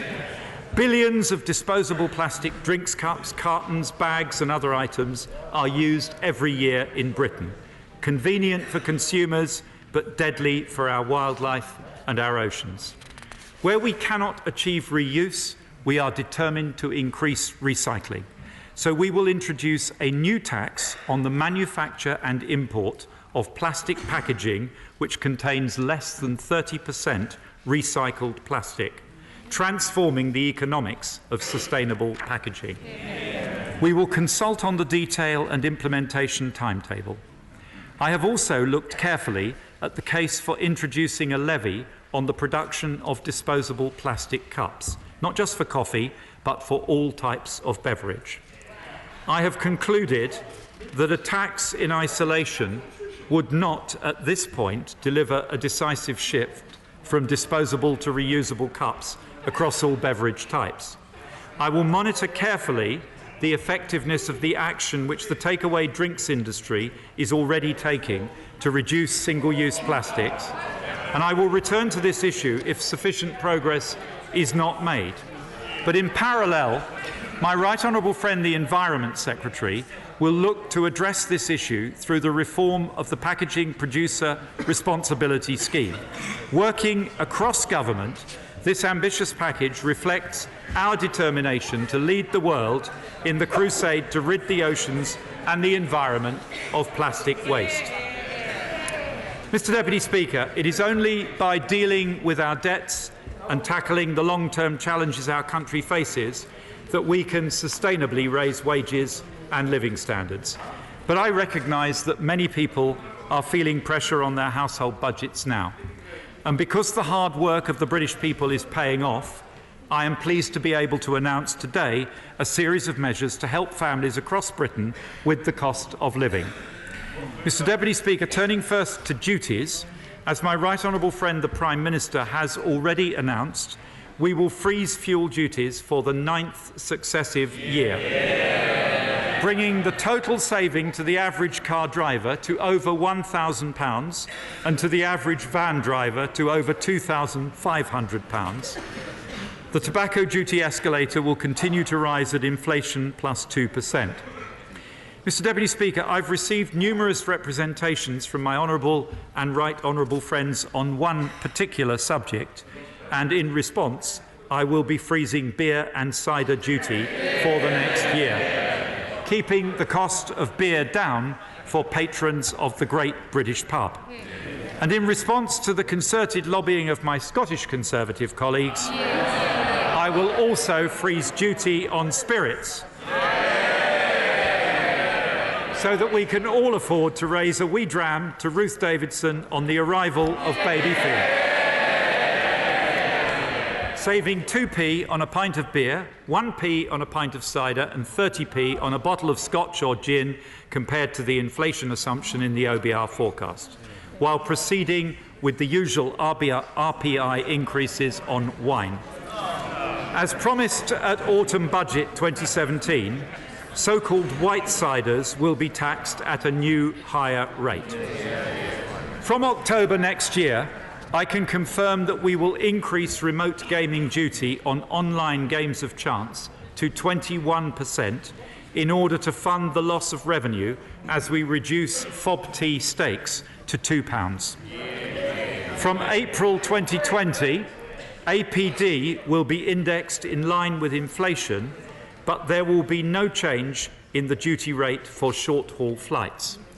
And the new 2630 rail card, which I announced at budget last year, will be available across the network by the end of the year, saving up to 4.4 million young people 1/3 off their fares. And we launch a package of measures on affordable credit and support for credit unions, which is set out in detail in the Red Book. Mr Deputy Speaker, the switch to universal credit is a long overdue and necessary reform.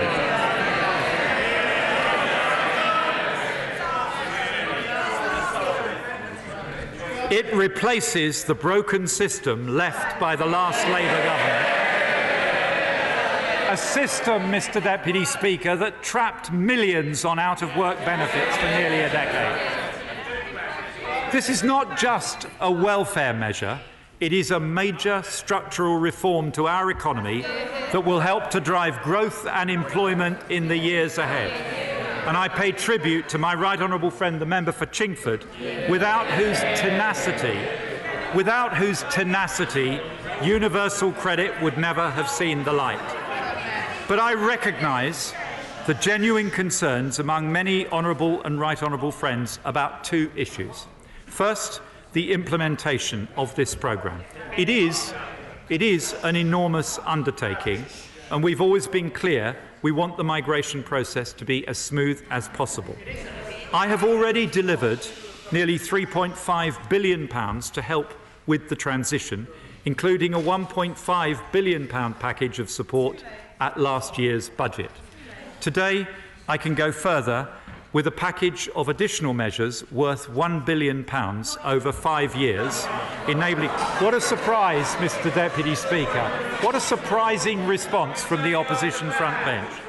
A package of measures to aid the transition worth £1 billion over 5 years, enabling my right honourable friend, the Secretary of State for Work and Pensions, to introduce additional protections as existing welfare claimants move on to UC, and she will announce details when she introduces the managed migration regulations later this year.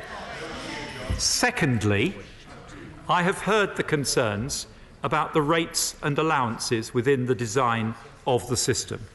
In my first autumn statement, I reduced the UC taper rate from 65% to 63%, and today I can tell the House that I am increasing work allowances in universal credit by £1,000 per annum at a cost of £1.7 billion annually once rollout is complete, benefiting 2.4 million working families with children, 2.4 million working families with children and people with disabilities by £630 per year. Mr Deputy Speaker, universal credit is here to stay, and we are putting in the funding it needs to make it a success. Because on this side of the House, we believe that work should always pay. Mr. Deputy Speaker, delivering higher wages for those in work is core to my mission as Chancellor. Under this Conservative government, the poorest 20% have seen their real incomes grow faster than the richest 20%. And the proportion of jobs that are low paid is at its lowest level for 20 years, thanks to the national living wage introduced by a Conservative government in 2016. From April, it will rise again by 4.9%, from £7.83 to £8.21, handing a full-time worker a further £690 annual pay increase and taking his or her total pay rise since the introduction of national living wage to over £2,750 a year. We also accept the Low Pay Commission's recommendations on national minimum wage rates, supporting young people and apprentices with further above-inflation increases. The current remit for the Low Pay Commission is for the national living wage to reach 60% of median earnings by 2020, subject to sustained economic growth. But next year, we will need to give the Low Pay Commission a new remit beyond 2020. We will want to be ambitious with the ultimate objective of ending low pay in the UK. But we will also want to be careful protecting employment for lower paid workers. So we will engage responsibly with employers, the TUC and the Low Pay Commission itself over the coming months, gathering evidence and listening to views to ensure that we get this right, and I will confirm the final remit at the budget next year. But as well as making work pay,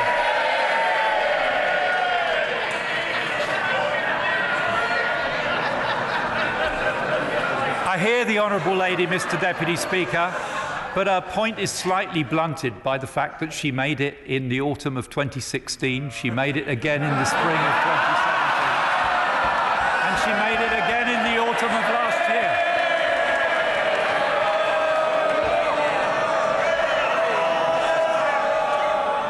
Mr. Deputy Speaker, as well as making work pay, we want working people to keep more of the money they earn.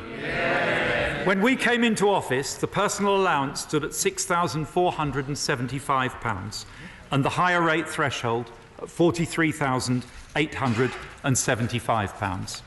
In April, I raised the personal allowance to £11,850 and the higher rate threshold to £46,350 as steps towards our manifesto commitments of £12,500 and £50,000 respectively by 2020. Those manifesto commitments were of course made before our new funding pledge to the NHS, and I have received representations that the least painful way for taxpayers to contribute to increased NHS funding would be to abandon our manifesto pledges and freeze the personal allowance and the higher rate threshold at current levels.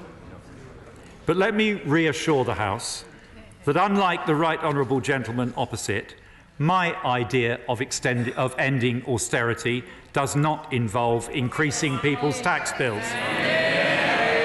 I didn't come into politics to put taxes up, and the improvement we have delivered in the public finances means that, based on the OBR's forecast published today, I do not need to do so.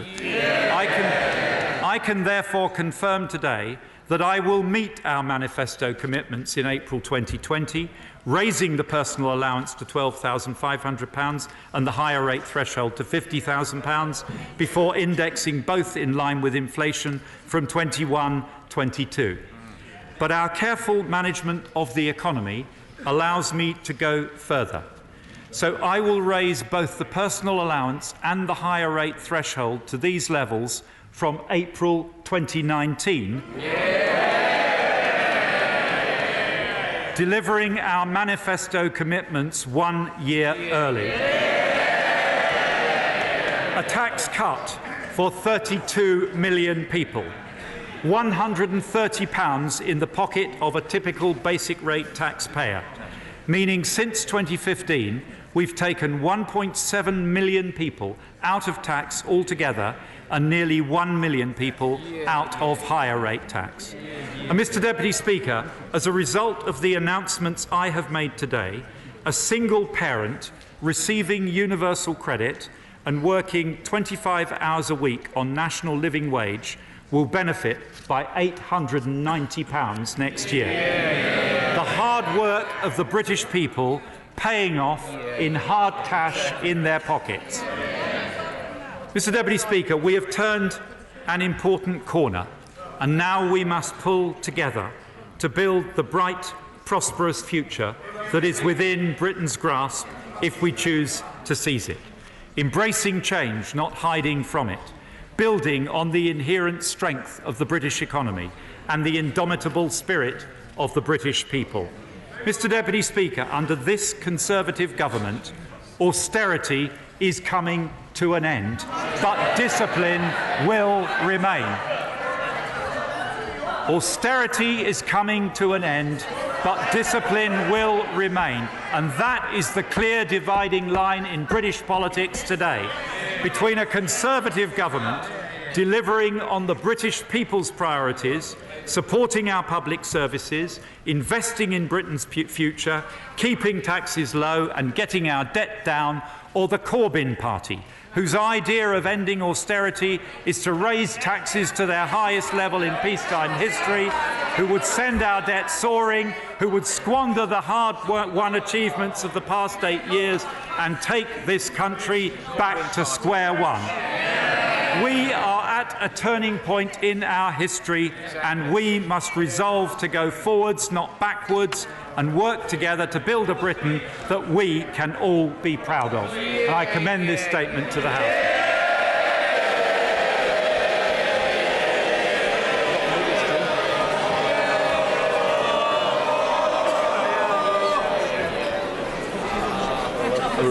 Under Standing Order number 51, the first motion entitled Provisional Collection of Taxes must be decided without debate.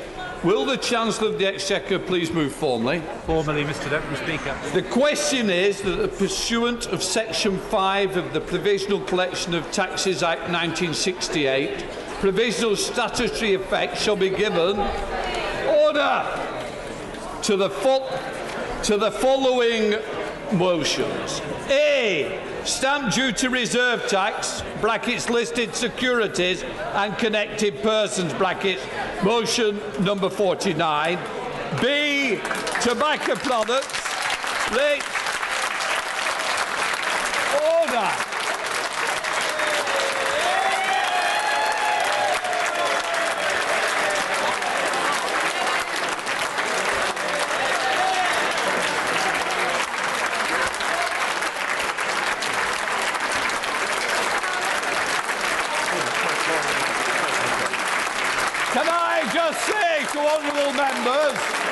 Honourable members need to listen to what's going to affect their constituents.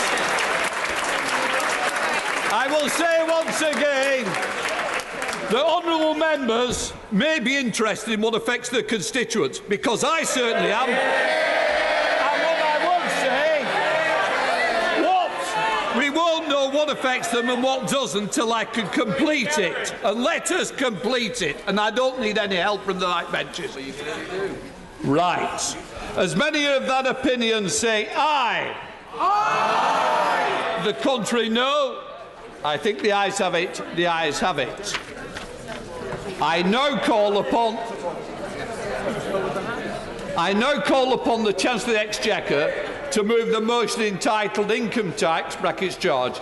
It is on the motion that the debate will take place today and on succeeding days.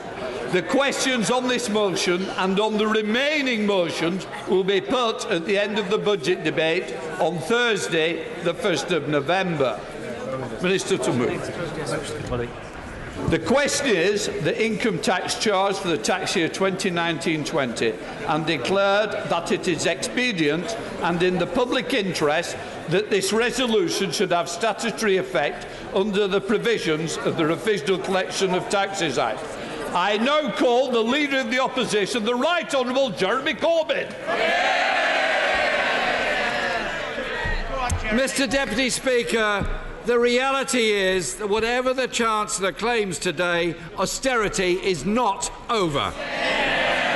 And far from building a strong economy, 8 years of austerity has damaged our economy, delayed and weakened the recovery and endlessly postponed fixing the deficit. Unnecessary austerity has caused real hardship to millions of our fellow citizens, held down living standards for the majority and failed on its own terms. Mr. Deputy Speaker, people have had enough. Order. Just sit down. Order. Wants to kid the public, he's ditching it. Can I just say that we heard the Chancellor of the Exchequer. I expect to hear the Leader of the Opposition.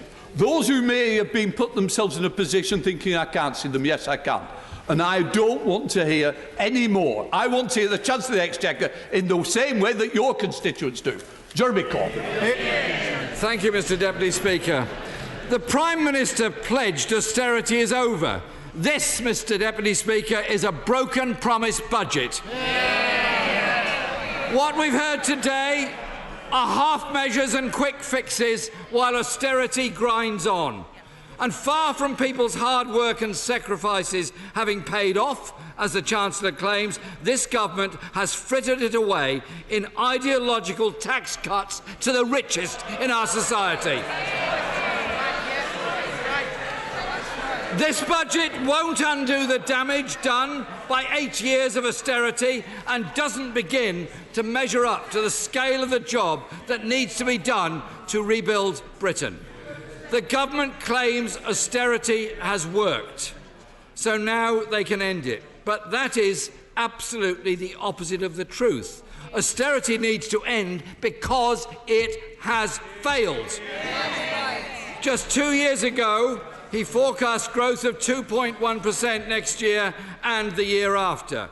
Today, he boasts he's created robust economic growth, but the forecasts have been dropped to just 1.6% next year and 1.4% the year after.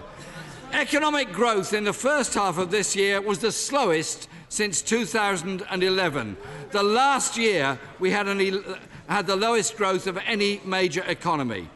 This is not a strong economy, but a weak one, with chronically low investment, low wages and low productivity. And, Mr. Deputy Speaker, the uncertainty caused by this government's shambolic handling of Brexit is making things even worse. The warnings come... Order.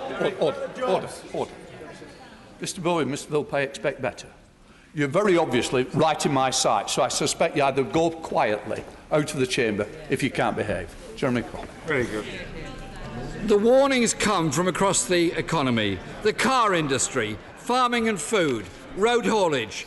UK manufacturing is currently in recession. So much for the much vaunted March of the Makers. Mr. Deputy Speaker, they said austerity would mean the deficit would close by 2015. Today, the Chancellor has confirmed it will still be there 9 years later in 2024. Even now, great chunks of the deficit have simply been palmed off to others, not eradicated, moved into the accounts of NHS trusts, shuffled onto the books of local councils that have collapsed, with many more on the brink, and most worryingly and frightening for many people, loaded onto the very fast rising levels of personal and household debt. For too long, the party opposite peddled the myth that the last Labour government crashed the economy by overspending on public services. As if, Mr. Deputy Speaker, investing to bring health spending, as the last Labour government did, up to European levels had caused the global financial crash. Mr. Speaker, on this side of the House, we believe that spending on public services is an investment that benefits the health of our people and the economy of our country. This morning, the Health Secretary said that it would take a generation to achieve parity of esteem of mental health and refused to say whether the money was ring-fenced. And that money is only half of what leading mental health experts say is necessary. But, Mr. Deputy Speaker, the impact of austerity on our people's health is more than the NHS funding.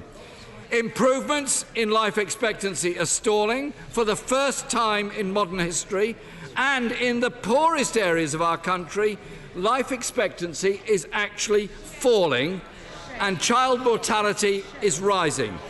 The National Health Service, our precious National Health Service, is a thermometer of the well-being of our society. But the illness is austerity, cuts to social care, failure to invest in housing and slashing of real social security. It has one inevitable consequence. People's health has got worse and demands on the National Health Service have increased. 1.4 million elderly people not getting the care they need. Tory cuts have taken £7 billion, Mr. Deputy Speaker, from social care budgets. Today's announcement is a drop in the ocean, both for adult and child social care. And at this time of rising demand, nurse numbers are falling, GP numbers are falling, health visitor numbers are falling, and there are 10,000 vacancies for doctors in our National Health Service.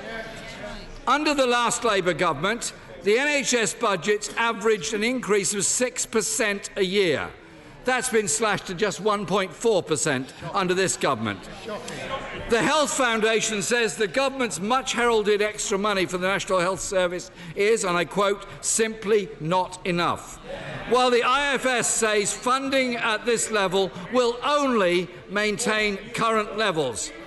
And let's remember what the current levels are in the NHS. Record waiting times at accident and emergency.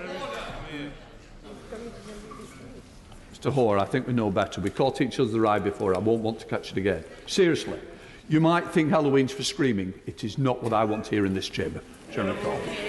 4.3 million people on National Health Service waiting lists, longer waits to start cancer treatment.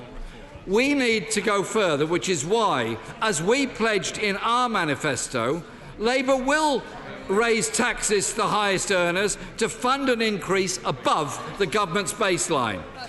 But, Mr. Deputy Speaker, it's not only the National Health Service that is in crisis.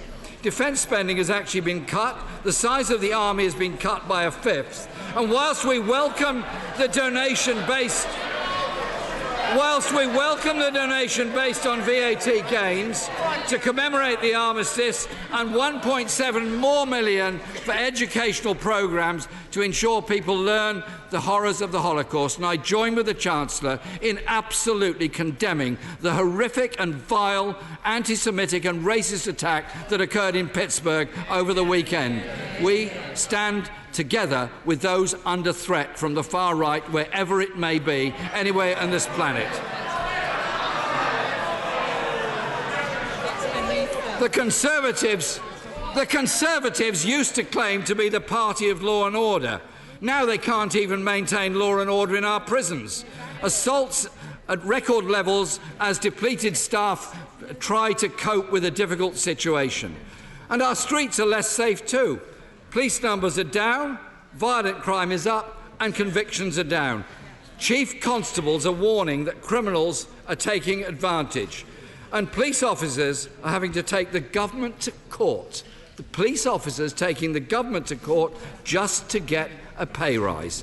After 8 years of austerity, firefighters today are paid £6,700 less than they were 10 years ago. Nurses, £4,750.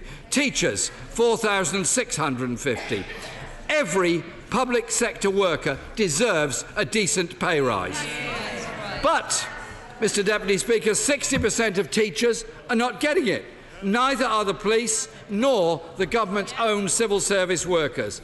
Cleaners and security guards in the Ministry of Justice and the Department of Business still aren't even getting the London living wage. Mr. Deputy Speaker, the gap between those at the very top and the rest is not closing, it's growing. The pay of chief executives of our biggest companies rose by 11% this year, paying themselves 145 times more than the workers in the companies that they lead. At the other end of the scale, 6.3 million workers are paid less than the real living wage, up 300,000 in the last year alone. The very lowest earners and insecure workers on 0 hours contracts or short hours contracts will not benefit from the increase in the threshold, and they are the very people being punished by the cuts still hardwired into universal credit. The Chancellor boasts of a balanced approach. But what is balanced about cutting social security for disabled people or slashing services to the bone? But when by the end of this Parliament they will have doled out £110 billion in tax giveaways to corporations and the super rich. Meanwhile, in the real world, homelessness has more than doubled, fewer people able to buy a home, household debt rising, child poverty is up now to over 4 million and rising, and more disabled people are living in poverty also. Far from tackling the burning injustices, as the Prime Minister said her government was going to do, they have actually made them worse and increased the injustices in our society. The Equalities and Human Rights Commission warned just last week that Britain is becoming a two-speed society, all right for the richest few and failing for the many. This government is harsh on the weak and feeble with the strong. They labelled good people scroungers and skivers while they imposed punitive sanctions, demeaning assessments and a benefits freeze, none of which has been reversed today. The universal credit is causing increases in poverty, food bank use, rent arrears and homelessness. When even the Work and Pensions Secretary admits that some people will be worse off, and the architect of universal credit says the system is underfunded, then it was inevitable the Chancellor would have to act, though he is only reversing barely half of the cuts made.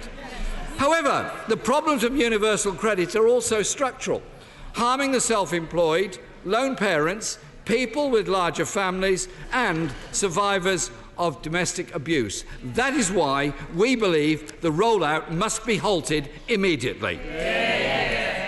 Mr. Deputy Speaker, since 2010, 86% of the cuts through tax and benefit measures have come from women. And there was not even recognition, let alone money set aside, for the women born in the 1950s who've been denied pension justice. Women in Britain today have just 1/5 of the pension wealth of men, in part because of the grotesque gender pay gap, which at current rates will not close until 2073. And there was no extra money to fund women's refuges, a lifeline for women fleeing from domestic abuse.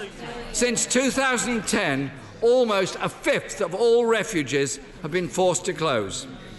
And, Mr. Deputy Speaker, months after the scale of the Windrush scandal became clear, the Chancellor has failed to set up a hardship fund for those affected, let alone the compensation scheme for the hundreds of people wronged by the Prime Minister's nasty and perverse hostile environment. And we heard no guarantees for older people. Free TV licences for the over 75s remain at risk by the government that threatened to tear up the triple lock, take away the winter fuel allowance from millions and force people in need to pay for care at home. Mr. Deputy Speaker, a country that fails its young people is failing its own future. Schools' funding per pupil has been cut by 8%. The college budget has been slashed and the adult skills budget has been hacked by 45%. And there are 123,000 children in this country living in temporary accommodation, causing them unbelievable levels of stress and uncertainty and consequently often underachievement in schools.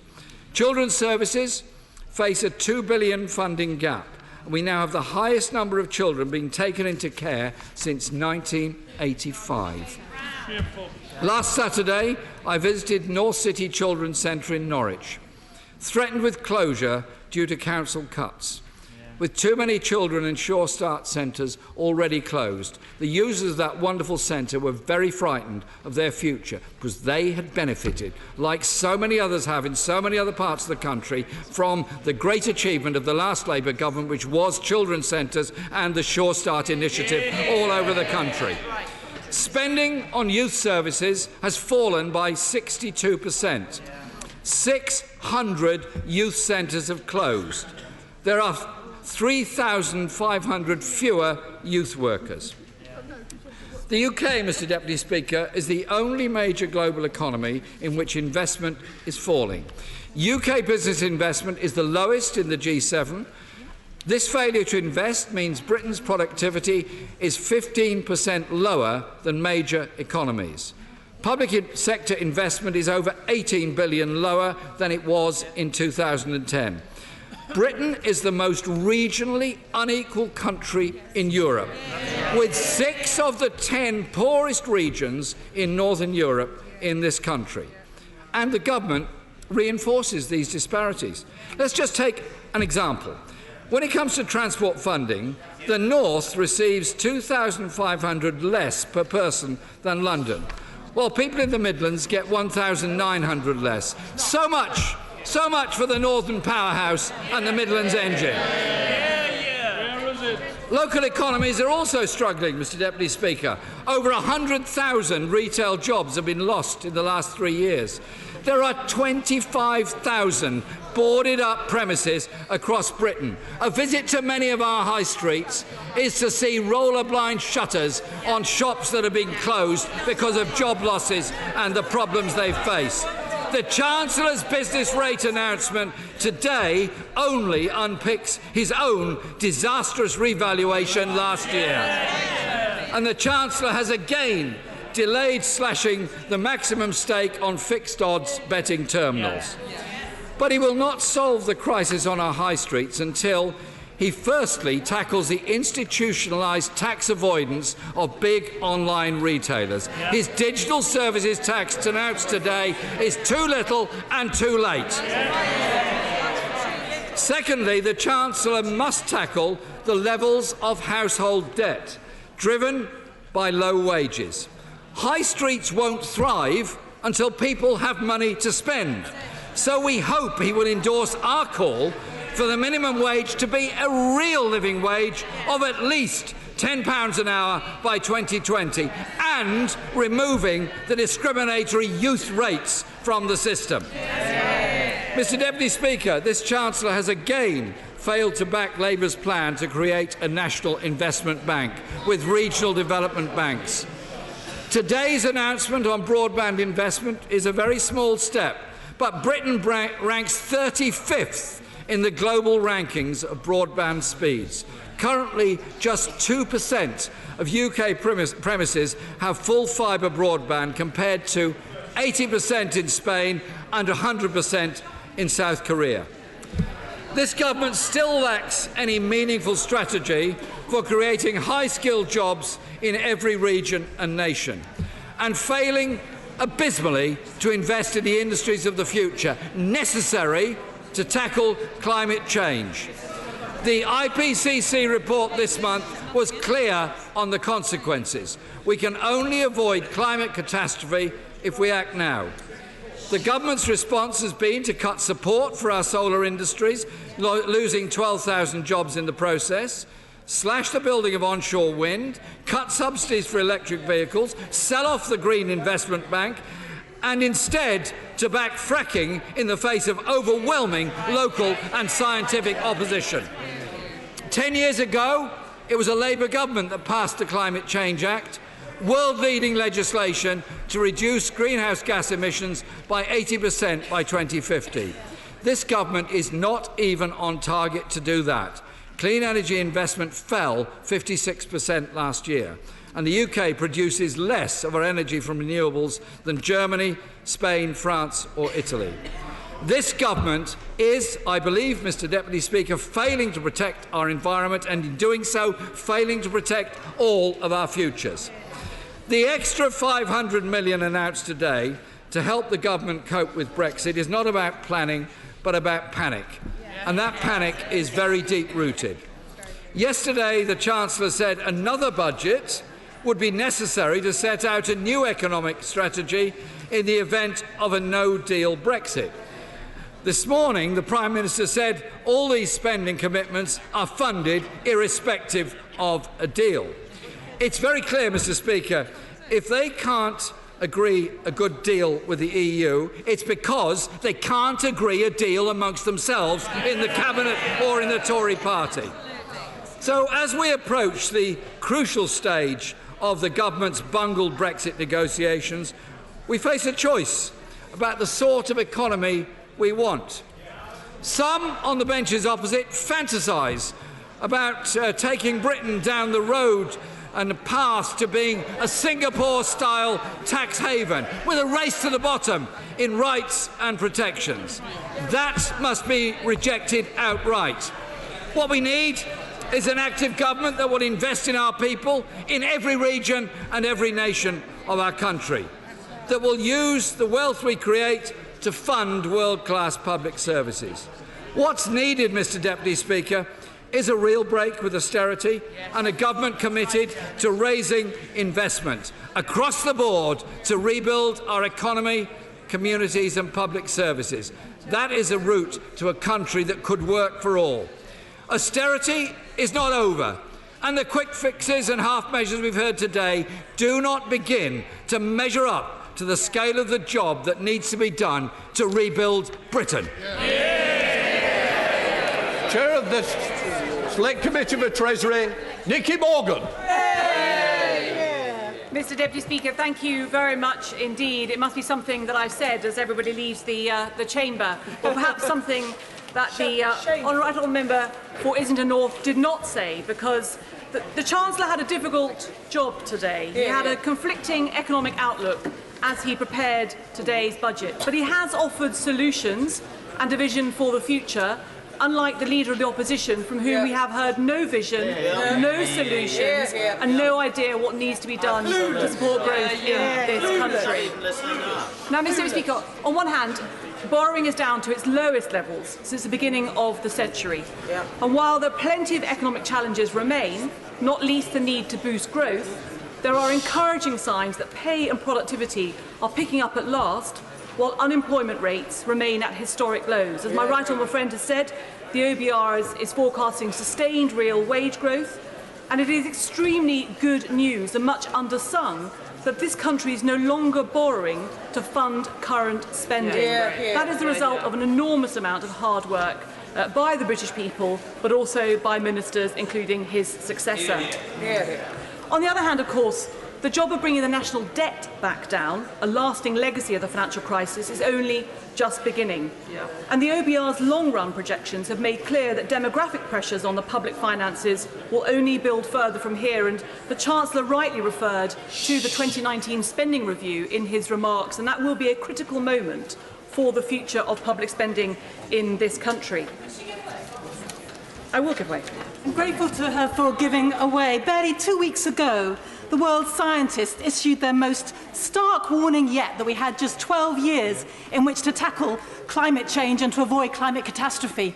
Yet not one single word from this Chancellor about climate change, nothing about clean energy, nothing about green energy. Does she agree with Order!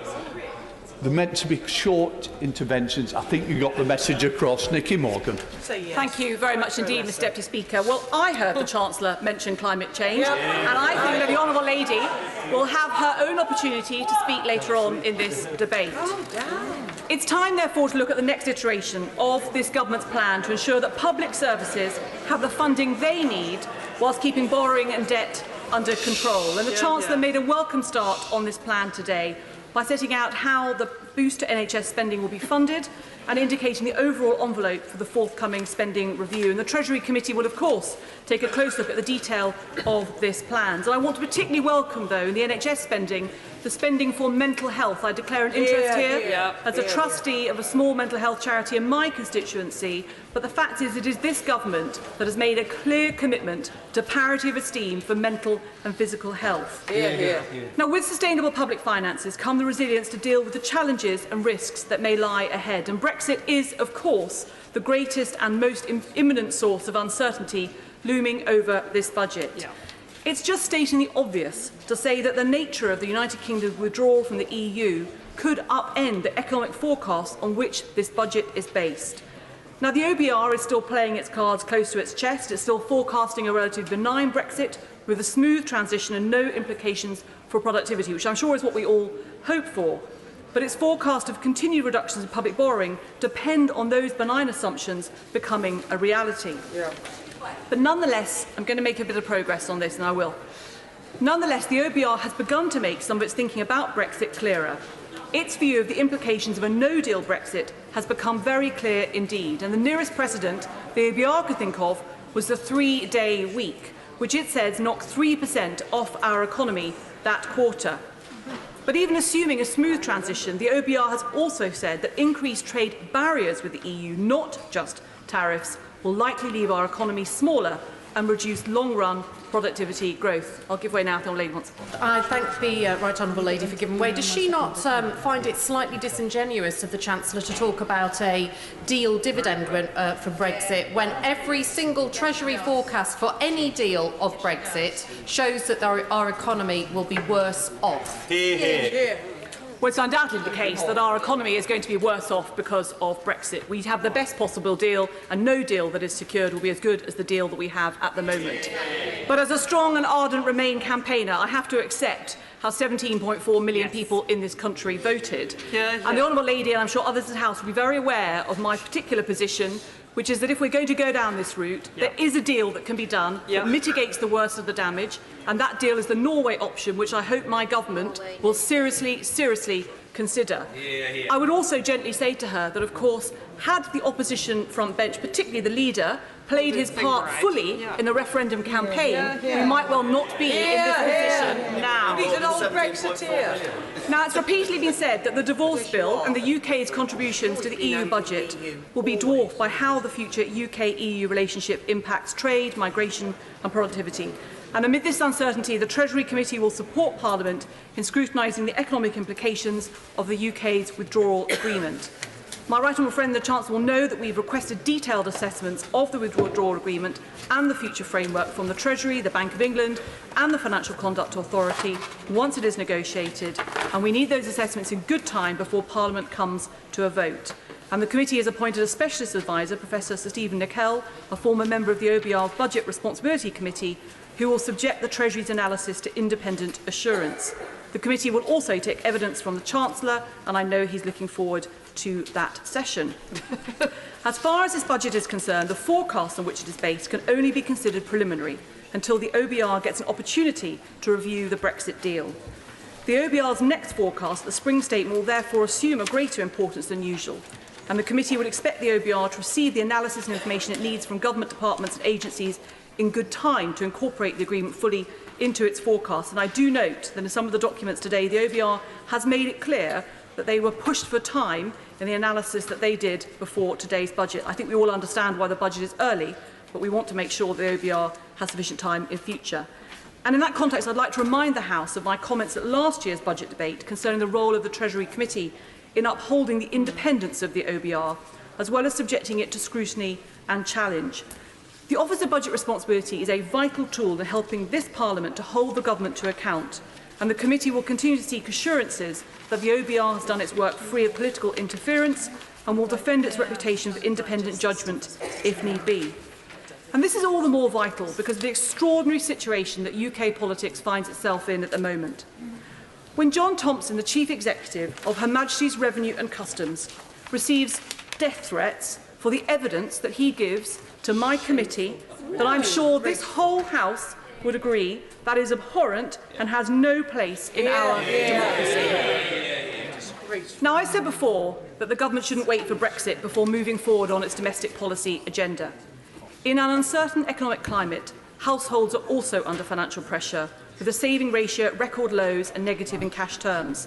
And earlier this year, our Household Finances Inquiry called for the Chancellor to report on the state of household finances and savings at the budget and set out his strategy for improving their resilience. Now, I don't think that that's happened today. I hope that it will happen in future fiscal statements. But I do note the Chancellor's announcement, obviously, of things like income tax cuts, which very much help with the cost of living, savings to beer duty, although I did notice the call from the bench behind on wine duty, which I'm sure he will also have heeded. And I note that the Chancellor has announced a package of support for affordable credit and credit unions, including announcements, I think, on the breathing space changes, which I think will be very welcome. Now, following last year's budget, the committee also called for the Treasury to publish robust equalities impact assessments in future to include gender breakdowns of budget measures. I would gently remind the Leader of the Opposition that it is this government, this party in government, that has introduced the gender pay gap regulations. And, of course, it is this party that is on its second female leader. The opposition still need to declare first. Now, the committee will be taking evidence from the Women's Budget Group and others later on this week, and I welcome the evidence they will be giving us. Now, the committee has also just published its report on SME finances, making a number of recommendations that, if implemented, will allow small businesses to make an even greater contribution to our economic performance. And the Chancellor has announced measures today, including relating to the annual investment allowance, that will support small and medium-sized enterprises. I did note his use, or his words, that he would encourage the expansion of the Financial Ombudsman Service to deal with problems that small and medium-sized businesses have with their banks. I don't think, and the committee doesn't think, that that goes far enough. A tribunal is needed to allow those for whom going to court simply is not an option to have their access to justice when their relationship with their bank, a critical relationship, goes so badly wrong. Now, the Chancellor... Of course I will. I'm very grateful to giving way, and I'm obviously very appreciative of the Chancellor's recognition of the work of the All-Party Group in this area, but many of the cases we deal with, 90% of the cases, are claims well in excess of the £350,000 threshold, or even the £600,000 threshold as recommended by Simon Walker, and there is a big gap in that justice that we need to fill before we can finally put these issues behind us. Does she agree with that position? I thank the honourable gentleman very much indeed. He's done a huge amount of work in this space through his, the APPG. He's spoken eloquently in debates on this subject.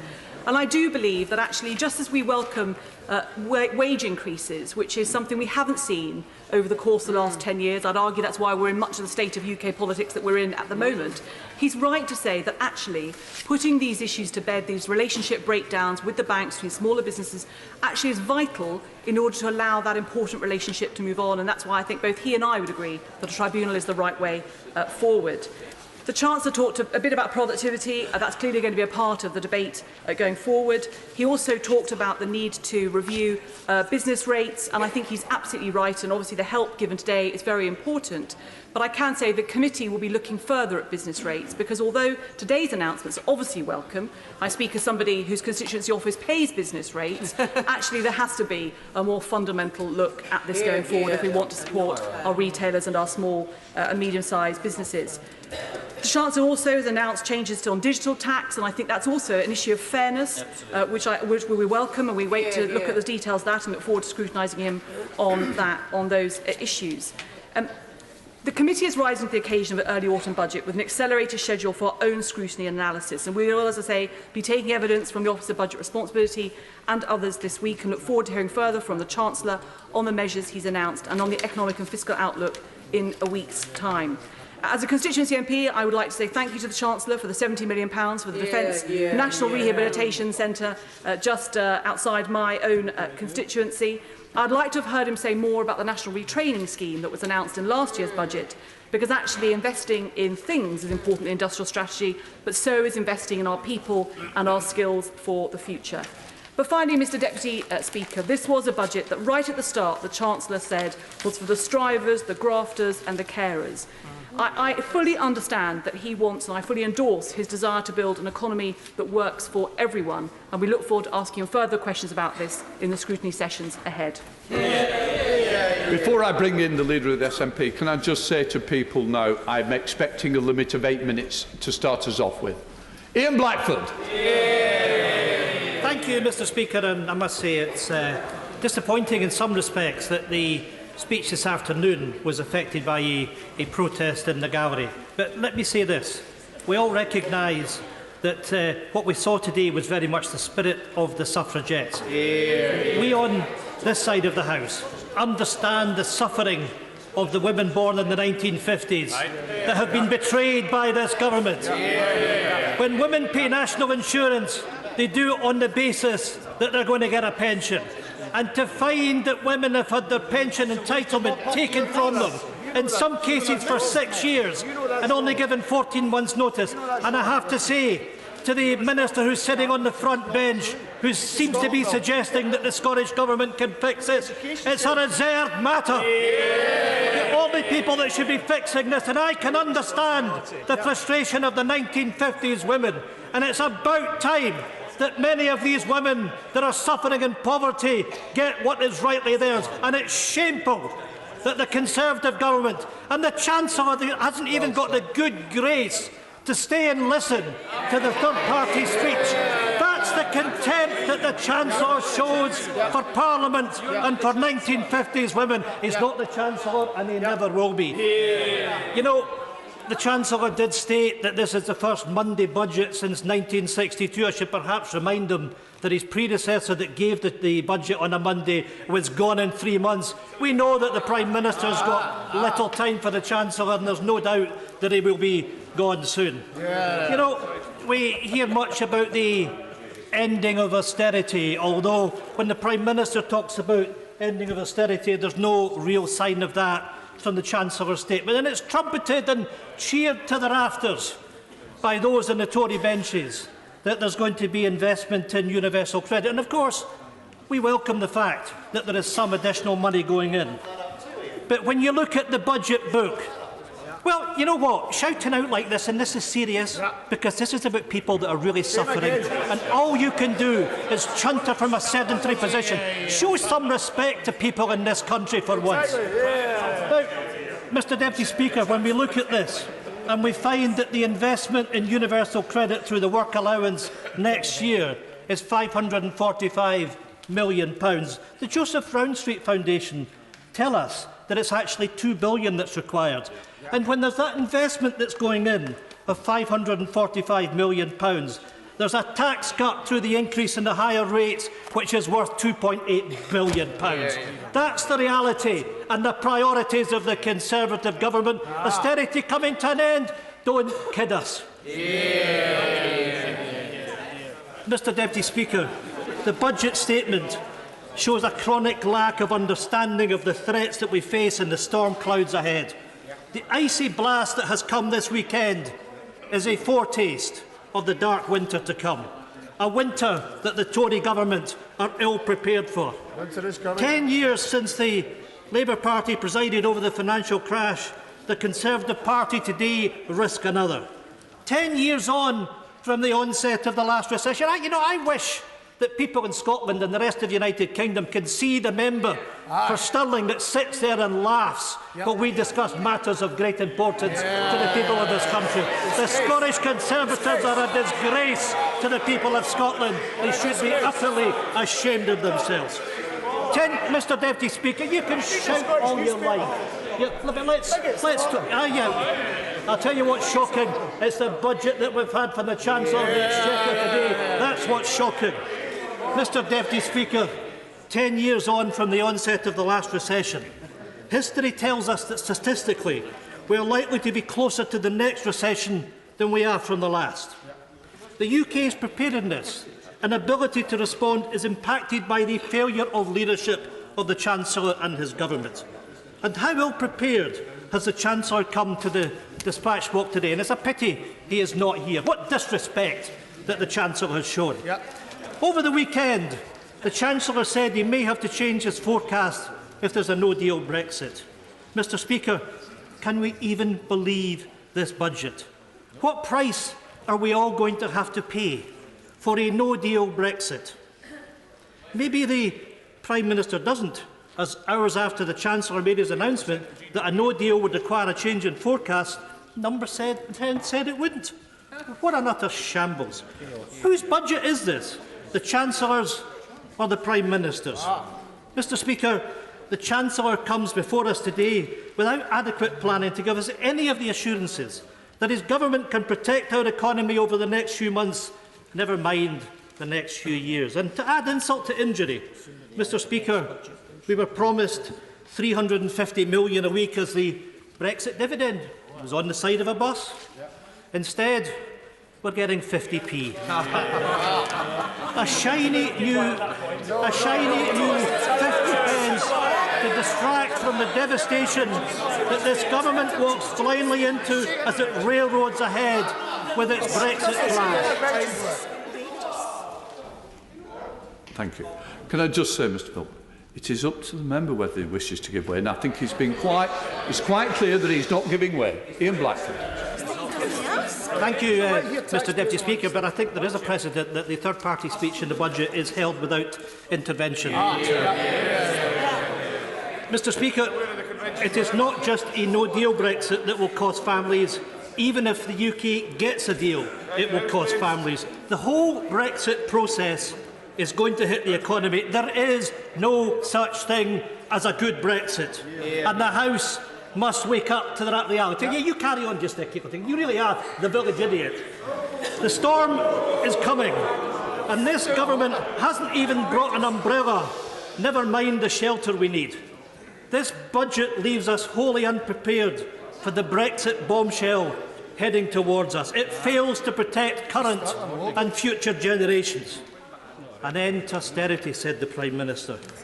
Mr. Deputy Speaker, Scotland's budget will have been slashed by £1.9 billion since the Tories came to power. This from a Tory government ideologically obsessed with austerity, because after all, austerity is a political choice. We hear about the government's hands having been tied by the debt burden, and yet, over the last 9 years, the government has found £435 billion of new money for quantitative easing. Those with money and assets were rewarded with rising house prices and financial asset prices. Ordinary working folk, the poor and the disabled were rewarded with austerity. They paid the price for the financial crash. The IFS has been clear that even the mildest version of ending austerity would cost a minimum of £19 billion, the equivalent of a penny on income tax, national insurance and on VAT. An analysis published by the Resolution Foundation stated that we needed to see a boost of annual spending of £31 billion by 2022-23 to end austerity. So let's not kid ourselves that the Tories are going to end austerity. It simply isn't going to happen. There is no such boost. Austerity has not ended. Austerity remains under this Tory government. This Tory government continues to balance the books on the shoulders of the poorest and the most vulnerable, yet they continue to give away tax cuts. That's the reality. That's why austerity is purely and simply a political choice of this Conservative government. To end austerity, the Chancellor should have need to cancel the final year of the 4-year freeze in benefits and reverse cuts in in-work benefits introduced as part of the rollout of the new universal credit system. This would cost a combined £5.1 billion by 2022-2023. We already know that cuts to social security since 2010 will cost £39 billion a year by 2021-2022. That's £39 billion taken out the pockets of those who would spend cash on goods and services. Mr. Deputy Speaker, cutting the incomes of the poorest in our society has depressed growth in the economy. The only people that can't see it are the Conservatives. Over the same period, the living wage, well, I'll tell you what, if you bring in the real living wage, then we'd support you. But you're miles away from doing that. Over the same period as the Women's Budget Group have calculated, tax giveaway will cost the Treasury £47 billion. £39 billion taken out of the pockets of the poorest, £47 billion given in tax cuts, robbing Sarah to pay John. This heartless Conservative government has utterly failed to do the right thing, robbing citizens across the United Kingdom of a chance of increased living standards and the prosperity our communities deserve from economic growth. Austerity is hurting, and this budget will continue to hurt citizens through Tory austerity. Again, with the Tory government, its cheap promises. Well, we've had enough of broken promises. The SNP will not support a budget that will make our economy smaller and weaker and make our people poorer. From 2010, consecutive UK governments have delivered empty promises and robbed Scotland, limiting the opportunities of our Parliament and our people. This year, the Scottish Government's fiscal budget will be £1.9 billion lower in real terms than it was in 2010-11. It is more than the statistics.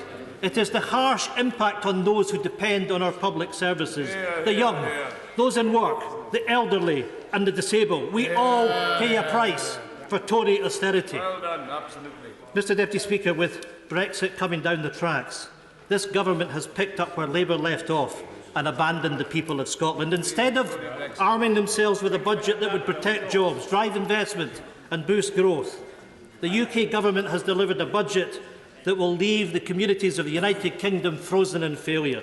Time and time again we were told that the economy in Scotland would be stronger if we stayed with the United Kingdom. The Union would protect jobs. The Union would protect the Scottish economy. Well, Mr Deputy Speaker, the Union is threatening to destroy our economy by dragging us out of the European Union against our will. Mr Deputy Speaker, closing the door on the single market and the customs union is risking 80,000 jobs and risk losses of £2,300 on average from every person in Scotland. This budget, this union, has placed at the foot of the people of Scotland a choice of two futures. A future tied to a union with the UK that will lead to further hardship and a deepening of austerity, or a future with Scotland and the European Union filled with opportunity, prosperity and economic growth. An outward-looking Scotland, a destination within Europe, or an inward-looking United Kingdom. The Chancellor today has made the case for the SNP. Like their Labour predecessors, this UK government has shown its incompetence. Distracted and divided by the chaos of Brexit, the government has not prepared for the future. Where is the vision? Where is the plan to create the circumstances that will encourage investment, that will drive up productivity and result in real wage growth? The fact that we have had the worst decade for wage growth in over 200 years should have sparked action by our government to deal with the action. But what do we have? Inaction. The Prime Minister famously talked about helping those just about managing. They have shown to be hollow words from the Prime Minister and her do-nothing Chancellor. This is a budget that cannot weather the Brexit storm. This is a Brexit bombshell budget, with the clock ticking down to deliver absolute economic chaos to households right across the country. And, you know, for people watching, Conservative members of Parliament sit and laugh. We talk about people that are going to be in economic hardship, and Tory MPs laugh about the impact of a hard Brexit. That's the reality. Mr Speaker, the Chancellor came before us today, came and gone, with his trick or treat budget. He comes in the hope that the small number of welcome announcements, most of which are undoing his government's shoddy policies, that we will be distracted from the bigger picture. Well, we are not. He might trick some of his more gullible backbenchers. He's not tricking us. The UK is facing a significant socio-economic and political crisis with Brexit, and this budget utterly fails to build a safety net for our economy's future post any exit of the European Union. We have been very clear that only membership of the single market and the customs union, short of remaining in the European Union, will best protect our economic future. Yet this government blunders on, leading us to a no-deal Brexit that will be an economic catastrophe. It is widely accepted by economists that if the UK leaves the EU without a deal, there will be material economic disruption. Already, we have seen a weakened currency, higher inflation and lower business investment growth as a result of instability and a lack of security. Mr Deputy Speaker, the EU is the largest market for Scotland's international exports, worth £12.7 billion in 2016. The UK Government's own analysis shows that reverting to World Trade Organisation trading rules would reduce growth by 8%. Scottish Government analysis shows that hard Brexit threatens to cost our economy £12.7 billion a year by 2030 compared to remaining in the EU. Worse still, even if the UK signs a free trade agreement with the EU, this means Scotland's GDP will be £1,610 per person lower by 2030. Households are already paying the price. As Mark Carney told the Treasury Select Committee, real household incomes are about £900 lower than we forecast in 2016. The question is, what drove that difference? Some of it is ascribed to Brexit. That's the reality from Mark Carney. The only solution to offset economic disaster, short of staying in the European Union, is to stay in the single market and the customs union. Now, I am pleased to see that some on the Labour benches agree with us on this. The question is now, does the Leader of the Opposition agree with me? We need to get real. The Chancellor has not insulated our economy to deal with Brexit. The Prime Minister is hamstrung by the extreme Brexiteers in her own party. We cannot and we must not allow the extreme Brexiteers to hold the UK to ransom. We must unite across this House to protect our economic future. So today, Mr Speaker, I call on the Leader of the Opposition, if he is true to his word and that he agrees with me that this budget is unfit for the future, that he joins with the Scottish National Party, with Plaid Cymru, with the Greens and with the Liberal Democrats to keep us in the single market and the customs union. Today, Mr Speaker, Labour must show that they can be an opposition and join with the effective opposition to tell the Prime Minister that she will not get a deal through this House that does not keep us in the single market and the customs union. Mr Deputy Speaker, the stakes are high. We have time, but not much. And the Chancellor still has time to rethink his fiscally flawed decisions to help protect our economy. While many will study the detail of what's in the budget, we must also examine what is not. The UK Government should rethink and back SNP and IOD demands to introduce an SME support service to help firms map out and prepare their supply chains to deal with Brexit. There is so much missing from this budget. Where is the removal of the fees for residency of EU citizens applying to remain in the UK? It is morally reprehensible that those living here who, through no fault of their own, are facing a charge to protect their residency. That is not making EU citizens who live here welcome. It is, by extension, another impact, yet another impact, of the Prime Minister's hostile environment. The Chancellor could have waived these fees today. Mr Deputy Speaker, last year the Chancellor righted a wrong when Scotland's emergency services were to be no longer charged VAT. But, Mr Deputy Speaker, where is the £175 billion that had already been paid? We want it back to invest in our emergency services, and I expect that the Scottish Tory MPs would back us and get Scotland's money back that we should have to invest in our public services. Yet again, this government has ignored SNP calls to support our oil and gas industry at a time of recovery. Why again has the Chancellor sat on his hands? The UK government once again not stepping up to support the Scottish oil and gas sector. Then, Mr Deputy Speaker, there are farmers and crofters, and I declare an interest as an active crofter. Well done. Along with my honourable friend from the Mail and Yarn. Mr Deputy Speaker,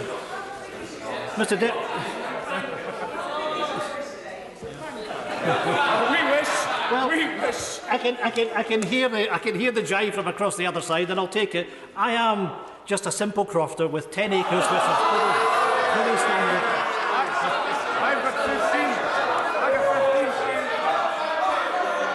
But let's deal with the seriousness of the situation.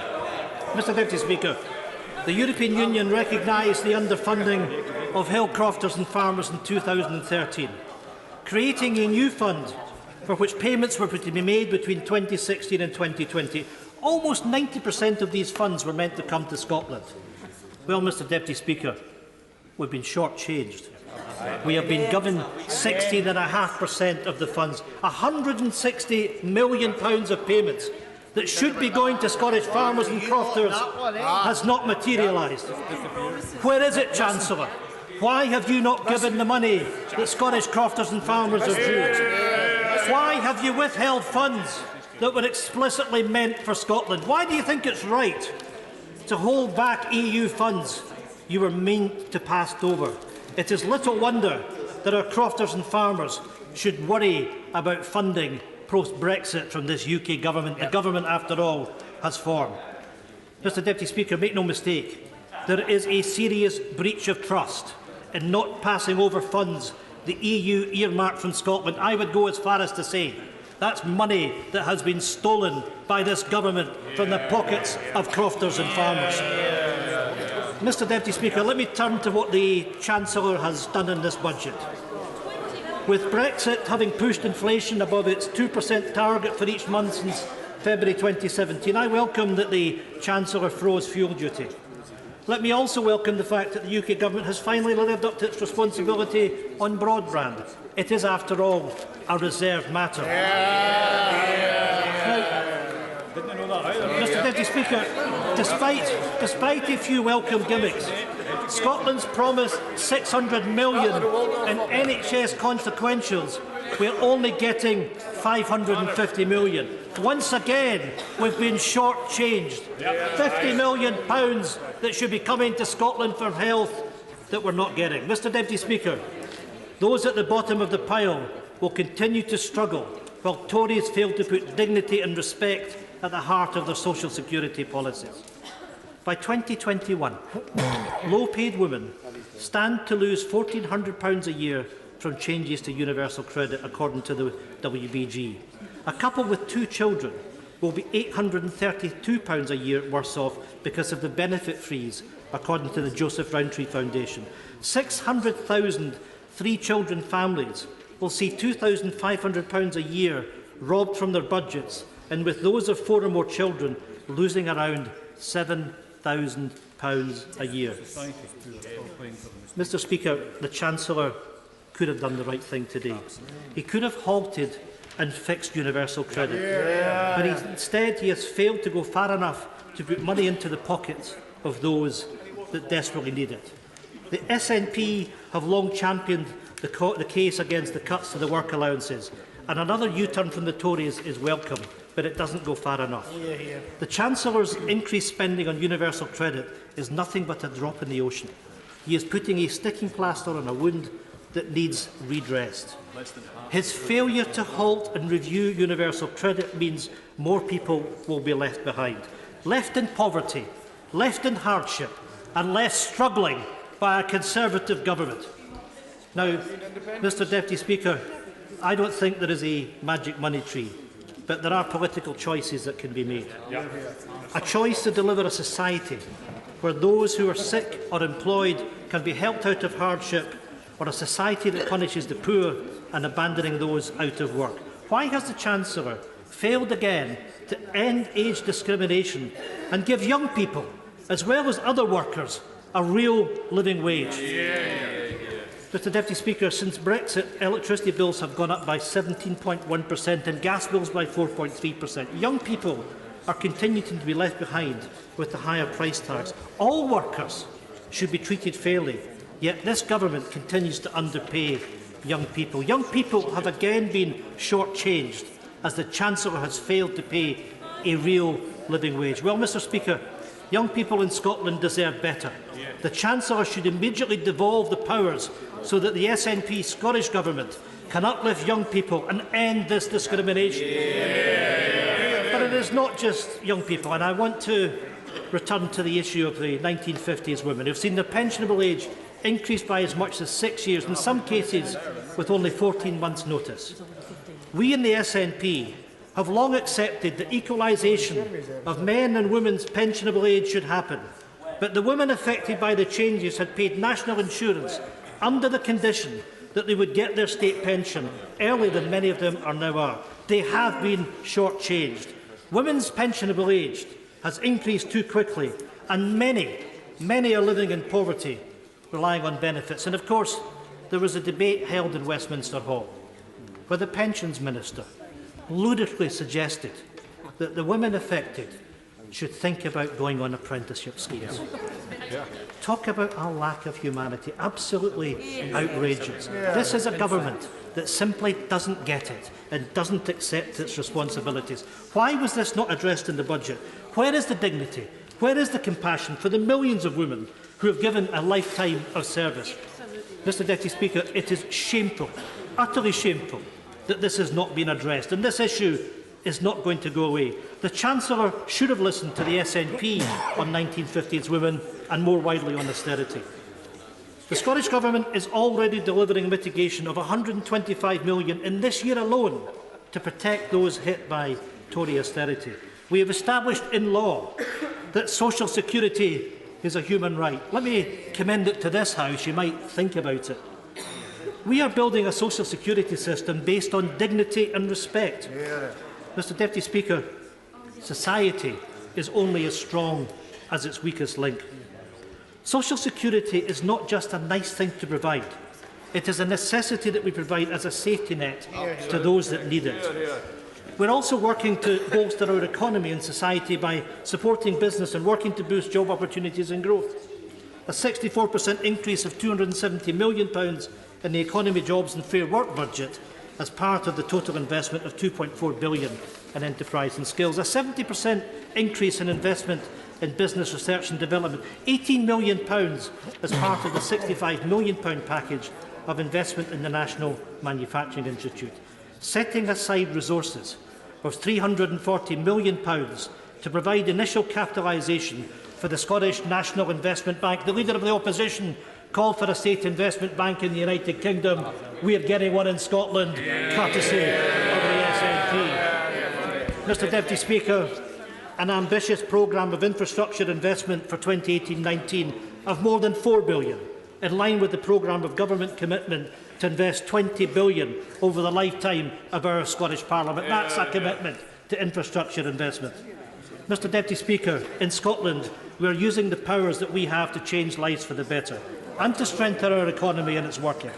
Scotland has strong economic fundamentals with the higher growth than the UK as a whole and the most inward investment anywhere in the UK outside of London. Scotland's economy grew by 0.5% in the second quarter of 2018, faster than the UK, and over the past 12 months, the Scottish economy has grown by 1.7%, faster than the 1.2% in the UK. The Scottish Government delivering for the people of Scotland. According to the Office of National Statistics, long-term pay growth has been highest in Scotland and lowest in Wales. Median pay for full-time workers was 87% higher in Scotland than it was in 1997. Fraser of Allender expects Scottish growth to have higher growth and lower unemployment in the UK in 2019 and 2020. Scotland's female unemployment rate fell over the quarter and the year to 3.2%, lower than the UK's 4%. Mr Deputy Speaker, in the face of Tory austerity, the Scottish Government is building an economy of the future with measures to unlock innovation and drive increased productivity. In Scotland, these measures outlined in the programme for government have been welcomed by the business sector.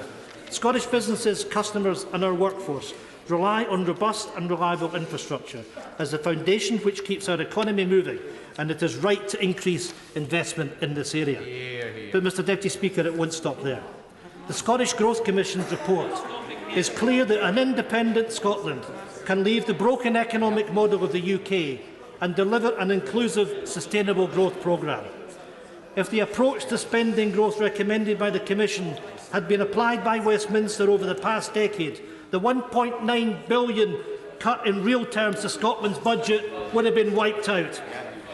Mr Deputy Speaker, the report recommends adopting the following fiscal rules. The deficit is reduced to below 3% of GDP within 5 to 10 years. The national debt does not increase beyond 50% of GDP and stabilises at that level. Borrowing is undertaken for public investment only over the course of the economic cycle. Closing the per capita income gap with the median of the report's peer group of 12 small advanced economies through a 21st century economic model, focusing on productivity, population and participation, would mean in today's value an additional £22 billion in GDP and a potential additional £9 billion in tax revenues, £4,100 per person. Mr Deputy Speaker, in Scotland we are not just focusing on the now, we are focusing on the future. While the Chancellor today attempts to pull the wool over our eyes, he attempts to distract us from the bigger picture. We are not distracted. The budget is a typical Tory offering, giving with the one hand and taking with the other. The budget exposes to the people of Scotland that there is a choice to build a better future, to turn away from the isolated, economically failed UK and instead look to a more prosperous Scotland in the European Union. Only with independence can we secure a strong future for the Scottish economy and deliver for our communities and families who have been left behind, scrambling to make ends meet from crisis to crisis at the hands of consecutive failed UK governments. Can I just say we're now on an 8-minute limit? Greg Hand. Maria Miller, point of order. Point of order, Mr Deputy Speaker. I tried to intervene on the honourable gentleman on a number of occasions. Could he confirm to the House whether or not there are any rules in place stopping the Scottish National Party from taking such interventions? Can I just say, Sir Honourable Lady, it is up to them.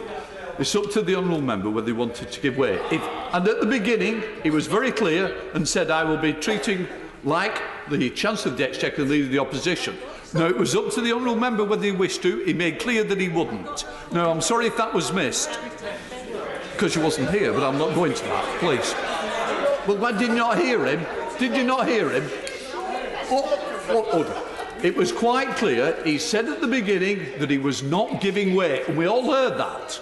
Now then, let's make some progress, because we've got a lot of speeches. With 38 speeches you want to get in today, with an 8-minute limit, Greg Hand.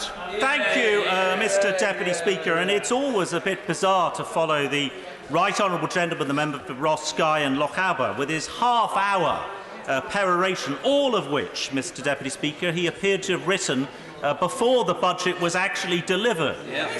I noticed him describing himself as a simple crofter. Now, I have a little bit of doubt about this. I had a career in the City of London, and I don't recall him being a simple crofter at that time. But maybe that was his code name on his Bloomberg terminal, Mr Deputy Speaker, as he was buying and selling financial assets. But thank you, Mr Deputy Speaker. Of course I will allow it. Would my right honourable friend like to do a Google search, as I've just done, to discover that the right honourable member for Ross, Lochaber and Skye, apparently his small, simple croft is valued at somewhere in the region of £500,000.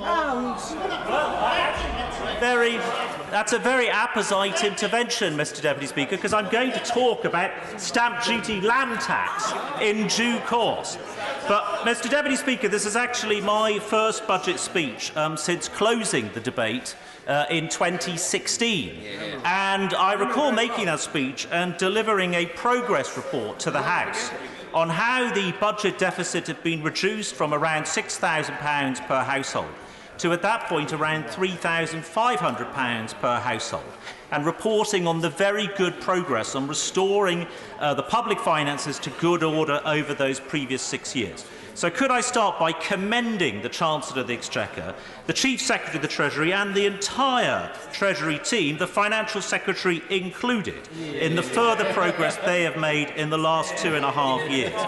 Can I remind you, Mr Deputy Speaker, that we inherited a budget deficit of £175 billion 10.5% of GDP in 2010. At that point, of every £4 being spent by the government, £1 was being borrowed. And they blame, Mr Deputy Speaker, I think I heard from the Leader of the Opposition, blaming the financial crisis. But actually, there had been a budget deficit in each and every year from 2001, a full 6 or 7 years before the financial crisis even began. So, Mr Deputy Speaker, I'm pleased to see the budget deficit coming down from £175 billion to £27 billion next year, the lowest year-on-year borrowing since 2002. But it is still worth reminding us that we are still borrowing money. Of course I will. If Labour's spending was so terrible in those years, why did George Osborne and David Cameron say that they would match it pound for pound? Well, look, Mr Deputy Speaker, he is recalling a little bit of ancient history, but I would say that in terms of look at the debates within the Conservative Party at that time in 2006 around the party conference, and I think you'll find some very interesting submissions to that debate within the party at that time. But, Mr Deputy Speaker, we are still borrowing, and it is worth recalling that. Debt is peaking now at 80% of GDP. Of course, the years that debt has increased, the maths make that an inevitability if you are running a deficit. But I still believe, Mr Deputy Speaker, that reducing debt as a percentage of GDP to 74% by 2023 is, of course, progress. But I do still worry whether that figure is going to be too high in terms of our stated mission of fixing the roof while the sun is shining. So Labour say that debt is too high. We haven't done a good enough job on cutting the deficit. So what do they think we should have cut more? It is worth recalling that Alistair Darling's pledge in 2015 was to only halve the deficit, which would, of course, have led to much higher debt. Other successes, Mr Deputy Speaker, of those years are, first of all, the increase in capital expenditure, which is not something that has featured so far in the reactions to this budget, increasing a healthy 4% per annum over the next 4 years. That is a case of building for the future.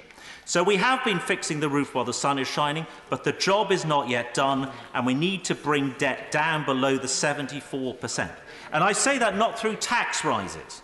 I believe this country is already sufficiently taxed, and I warmly welcome meeting the 2015 manifesto commitments, the pledges on personal allowance and the 50,000 higher rate threshold. To meet those 1 year early is very, very encouraging as well. I also welcome measures to encourage the conversion of surplus retail to residential properties, incredibly important in constituencies like mine, where we have a lot of retail space that has been dead since even before Amazon came along, that has simply been unable to be converted to residential. So that move, I think, is very welcome.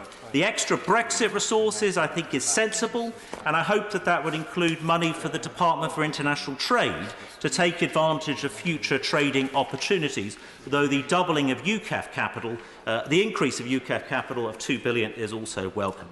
I'm disappointed, Mr Deputy Speaker, that there are no specific further funds for the Royal Borough of Kensington and Chelsea for dealing with the Grenfell tragedy.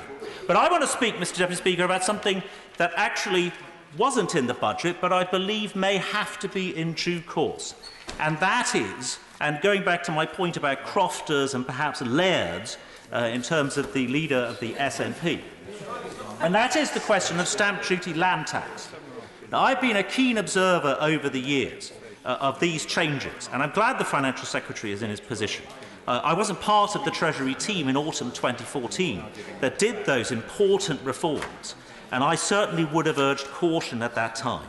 But there must be a question as to whether stamp duty land tax is too high, and that would include at the top of the market.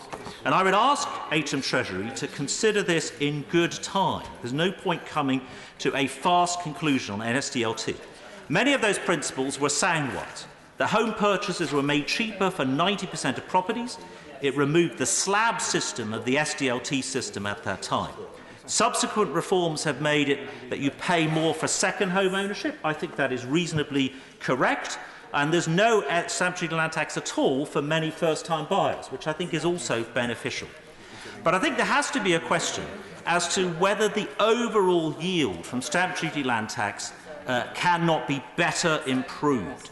The receipts are down, if I understand it correctly, around 10% year to date. And in August, only 79,000 homes across the UK were sold at all, down 4% year on year. So that is a £1 billion shortfall, if I'm reading those numbers correctly, compared to the OBR estimate. Now, the increase in stamp duty land tax on homes worth more than $937,500. Now, it may seem a little bit bizarre to be in the House of Commons. I won't take more interventions, I don't get more time, to be speaking about people in such homes. But most of large parts of inner London, £937,500 does not buy you an astronomical size home. That is, if you like, what a typical large flat or small house in many parts of inner London means. The average buyer in my constituency is now paying £43,000 on stamp duty land tax. A £1.5 million home. Now, for many members, that may sound like a huge amount. It is a huge amount, but that is the average price for a 3-bedroom house in my constituency. If you wish to trade up to a 4-bedroom house, e.g. if your family had increased, you would be paying £53,750 in stamp duty alone. Sorry, £153,750 increased from £53,750, 3 times as much. So what are the effects, briefly, Mr Deputy Speaker, on these changes? First is a question as to whether revenue is being maximised at a time when we need revenue. Second, this is a serious tax on home ownership in general. Third, it heavily penalises downsizers. If you are in a larger house looking to move to a smaller house, which I believe is a socially beneficial activity, you are heavily penalised from doing so due to the stamp duty land tax consideration on the new house, as well as the buyer of the previous house having to fork up, in some cases, more than £150,000 or £200,000. Fourth, Mr Deputy Speaker, encourages the overdevelopment of homes. Around my constituency, this is to be seen all day, every day, and in much of inner London as well, as people are tax incentivised to extend their homes rather than buy and sell to a larger or indeed a smaller house. And that's why the amount of building work has skyrocketed. I did a poll, Madam Deputy Speaker, of my estate agents and residents about this, and I got some very interesting frontline responses from people of the effects. Fifth, it encourages over-conservatism in property moves. People are thinking, it's so expensive to move, I've got to make sure I've got it right. And that can cause a delay in a property move, which I think, again, may be disbeneficial to the economy. It cuts labour mobility and such social mobility. If you have a new job in a more expensive part of the country, it will cost you a huge amount to make that move to get that job. So, Madam Deputy Speaker, finally, I would say that I welcome this budget. I welcome the tax cuts being brought forward. I welcome the extra money for the NHS. I do believe we have to keep a very close eye on debt, and I beg to support this budget. Frank Field. Madam Deputy Speaker, this budget will do nothing for the growing number of members on both sides of the House who are troubled that their constituents are not only just hungry, but also pushed towards destitution. And if there's one reason what we should vote on, I hope it will be a resolution which shows how unfair the budget is to that group of people who have made most to the country's recovery. If you look at the analysis that the House of Commons has done for a number of us, it looks at the cuts in living standards since the coalition government of those who are of pensionable age, a growing number of us, Madam Deputy Speaker, and those who are families.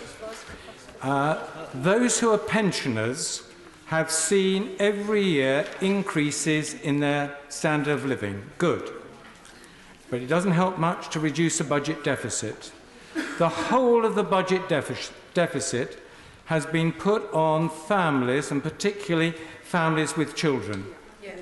This was silent from the Chancellor, his consideration, as he told us we were turning the corner and lifting the burden of austerity. Surely, be to goodness, those who've borne most in making a success of getting the budget and fiscal deficit down should be those who are first in the queue to get some relief. And there was no relief in the budget for those cuts in the social security budget, the most deadly of which was the freeze in benefits, which each year makes it more and more difficult for those who are the most vulnerable to manage their budgets. So it's no surprise that food banks over the whole of the country and other organisations report an increase in the number of people who are reduced to going to food banks or other actions to try and assuage their hunger. And all of us, both sides of the House, because we failed to convince the government of how serious this is from this side of the House. There's something deeply shameful, isn't there, to be able to talk about lifting austerity while at the same time making sure those cuts on families will get worse next year and worse the year after and worse the year after that. There's also linked to this, Madam Deputy Speaker, in what we're going to do with universal credit. The National Audit Office told us gave us the grim report that this was a benefit which the government couldn't scrap, but it didn't know whether it could go forward with. The answer to the government today was to make some very important additions to the universal credit budget, and I'm grateful, as all of us must be, who see our constituents massacred by this benefit. But there are 4 big changes the government has yet to announce if we are to be satisfied that the rollout of universal credit can roll out safely to every one of our constituents. The first is, will the government extend legacy benefits right up to the time when people claim universal credit? There was talk about some changes, they've not been announced today. But it will mean that nobody would be without money. The day their universal credit payments started, what are called their legacy benefits would stop. Will the government commit itself to that change? Secondly, we talk about single parents going out to work. Many of them try to do so, but their child care payments are not paid during the first month, but can be claimed after the first month. Should we not actually make those payments up front if we're serious about people moving from universal credit into work if they have children? Thirdly, people can have an advance. Good. But that advance has to be paid back. It's totally inadequate to have a benefit which is designed for middle-class budgets like ours, for working-class people who are used to a payment of a daily basis or a weekly basis, to talk about advance. I'd hope we'd hear more from the Chancellor than some support for credit unions, welcome as that is. We do need to have a system of citizens' banks working with universal credit, targeted for people on universal credit, so that they can get a loan up front, so there's no collapse in payments, which they then pay back free of interest over a reasonable period of time. And then thirdly, the guardians of this, the rollout, ought to be the CAB, who the government have commissioned to provide the very important rollout service. If the CAB says we cannot take any more claimants yet for the moment on universal credit because we cannot provide the wraparound care, will the government say we will listen, if not to this House on both sides, at least to the body that's been charged by the government to look after and make sure people can move from their present situation to payments on universal credit? I hope, and this is a challenge to the front bench, my front bench, whatever old front bench you want to call it, and that is, will they put down a motion that we can unite and people of goodwill on that side can unite, that we're not satisfied with a budget which leaves in place all those austerity measures which most affected families, and particularly families with children. There was no relief for those families in this budget, and on that ground alone the budget should be voted down. Sir Henry Bellingham. Madam Speaker, it's a privilege to follow the Right Honourable Member for Birkenhead, who I think commands huge respect in this House. And I agree with much of what he says, but I would just also remind the House that increasing personal allowances and actually creating an economy where we now have the lowest unemployment since 1975, that is another way, and perhaps the main way, to help people on low incomes and people who have been in poverty in the past. Now, I welcome much in this budget. It's a balanced budget. I certainly welcome the increases in the personal allowances and the extra money for mental health and defence, and what the Chancellor said about enterprise, which I'll come on to in a moment. I also welcome his realism on Brexit, because he's made it very clear that he expects Britain to get a good deal. But he's also explained very clearly that he will make sure that if we don't get that deal, then we will be prepared for that eventuality, and indeed there may well be even an emergency budget. And I would just say that I'm also optimistic. The Prime Minister has laid down those red lines, which I support 100%. We cannot countenance any initiative or structure that treats Northern Ireland fundamentally differently from the rest of the UK, thus undermining our precious union. And we certainly cannot accept a backstop that is completely open-ended. But I know that there are 50 of our most talented civil servants working on Brexit. And I'm confident that with goodwill and with a degree of flexibility on Europe's side, we will get a deal. And I just also just like to ask the Minister, if in the unlikely event of getting no deal, what does happen to the 39 billion? Is that money going to, how much of that will actually be committed and owed, and how much will come back and revert to the Treasury? Could he actually answer that point? Now, Madam Speaker, I really was impressed by what the Chancellor said in terms of his vision for the future, for Britain over the next number of years. Because he has actually spelled out, for the first time, for a long, long time, we've heard a Conservative minister actually laying out a really clear vision for the future, at a time when the EU faces huge problems. In fact, indeed, what's happening in Italy could precipitate a systemic pan-EMU crisis and actually put at risk the very survival of the euro. And at this time, we are looking at markets elsewhere, and we're actually optimistic about the future. And I was really pleased that the Chancellor said that. And I think he would obviously agree with me that what we need a high-skill, high productivity, low-tax, business-friendly economy. There is still some way to go to simplify our tax system, and when I look at Tolley's tax guide, I see it, Madam Speaker, getting bigger and bigger. And I think we do have to, just as my right honourable member friend for next door to me for Chelsea and Fulham pointed out, a word of caution about austerity.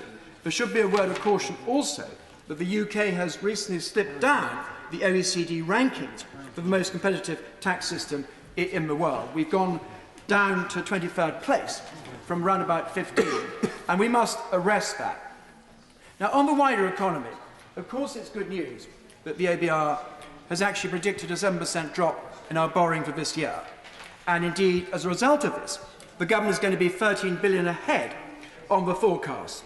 And that is also taking place at the same time that we've got better growth than expected. We might even have better growth this year than both France and Germany, with exceptional unemployment figures, with wage growth at 3.1% and inflation easing to 2.4%.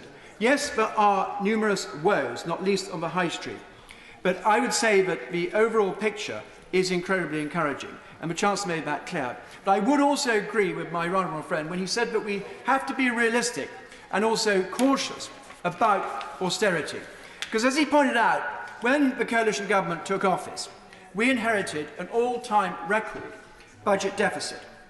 At that time, total managed expenditure was just under 700 billion. It actually went up in every year of the coalition government, and indeed of this government, so that it's now moving to just over 800 billion. That, Madam Speaker, is controlling public expenditure increases. It's not actually cutting public expenditure. It's not actually austerity as such. And of course, as my brother friend pointed out, the interest on our debt, because every year you have an overdraft, it goes on the national debt. The interest on it is currently 41 billion. And I think we ought to remind members opposite, and particularly the Shadow Chancellor, at the moment, that 41 billion, that's equivalent to just slightly more than the policing budget, slightly more than the transport budget, 40% of the education budget. It is currently manageable and it is fundable. That's at a base rate of 0.75%. If indeed rates return to the pre-recession levels of 4 to 6%, the amount the government would spend on debt interest would actually quadruple. So I just say to the Right Honourable Shadow Chancellor that some of his spending commitments, some of his proposals for a massive spending surge are actually not only grossly irresponsible, but I think quite cruel on the many people who are having their hopes built up by that. Now, Madam Speaker, I just want to say very quickly something about the High Street, because I warmly welcome what the Chancellor said about the High Street. Our local High Street in King's Lynn is indeed thriving, in spite of all the closures of national chains. But I particularly welcome what he said about the High Street Fund, because we must get more flats above shops in high streets opened up for people to live in. If I look back at King's Lynn when I was 50-odd years ago as a child in King's Lynn, there were many independent retailers in our local market towns. And every single independent retailer had a flat above the shop where either the retailer or someone in his family lived. Now, what has happened is that many of those retailers have actually been taken over by large chains. And most of those flats are now empty. I recently went round King's Lynn in my constituency, and I saw for myself fairly late in the evening, probably about 10% of these flats are now occupied. We need changes in the planning system. We need a much easier route to converting these flats into actually back into accommodation. And we need a change of attitude, actually, on the part of many of the regional and unit managers for these national stores, because very often it is not on their agenda, it's in the too difficult to do category. And if we actually take this issue forward with the High Streets Fund, we can seize an opportunity to completely transform many of our market towns. Now, in conclusion, Madam Speaker, it was the French Finance Minister Jean-Baptiste Colbert who said, "The art of taxation is plucking the goose so as to procure the largest quantity of feathers with the least possible amount of hissing." Because of the Chancellor's innovation, because of his imagination, he hasn't had to follow this advice, and he has actually produced a first-class budget which I fully support. Rachel Reeves. Thank you very much, Madam Deputy Speaker. The budget today neither ends austerity nor shows that our economy is on a strong and resilient footing. On page 7 of the OBR document, they refer to our growth trajectory as being unspectacular. And even by 2023, 8 years after the last Chancellor, George Osborne, said the budget deficit would be eliminated, we still have a budget deficit. So in my short time this afternoon, I'm just going to look at some of the detail on family finances, on business taxation, and finally at Brexit. The £1.7 billion announced for universal credit work allowances by the Chancellor this afternoon is welcome, but it falls short of the £3 billion it is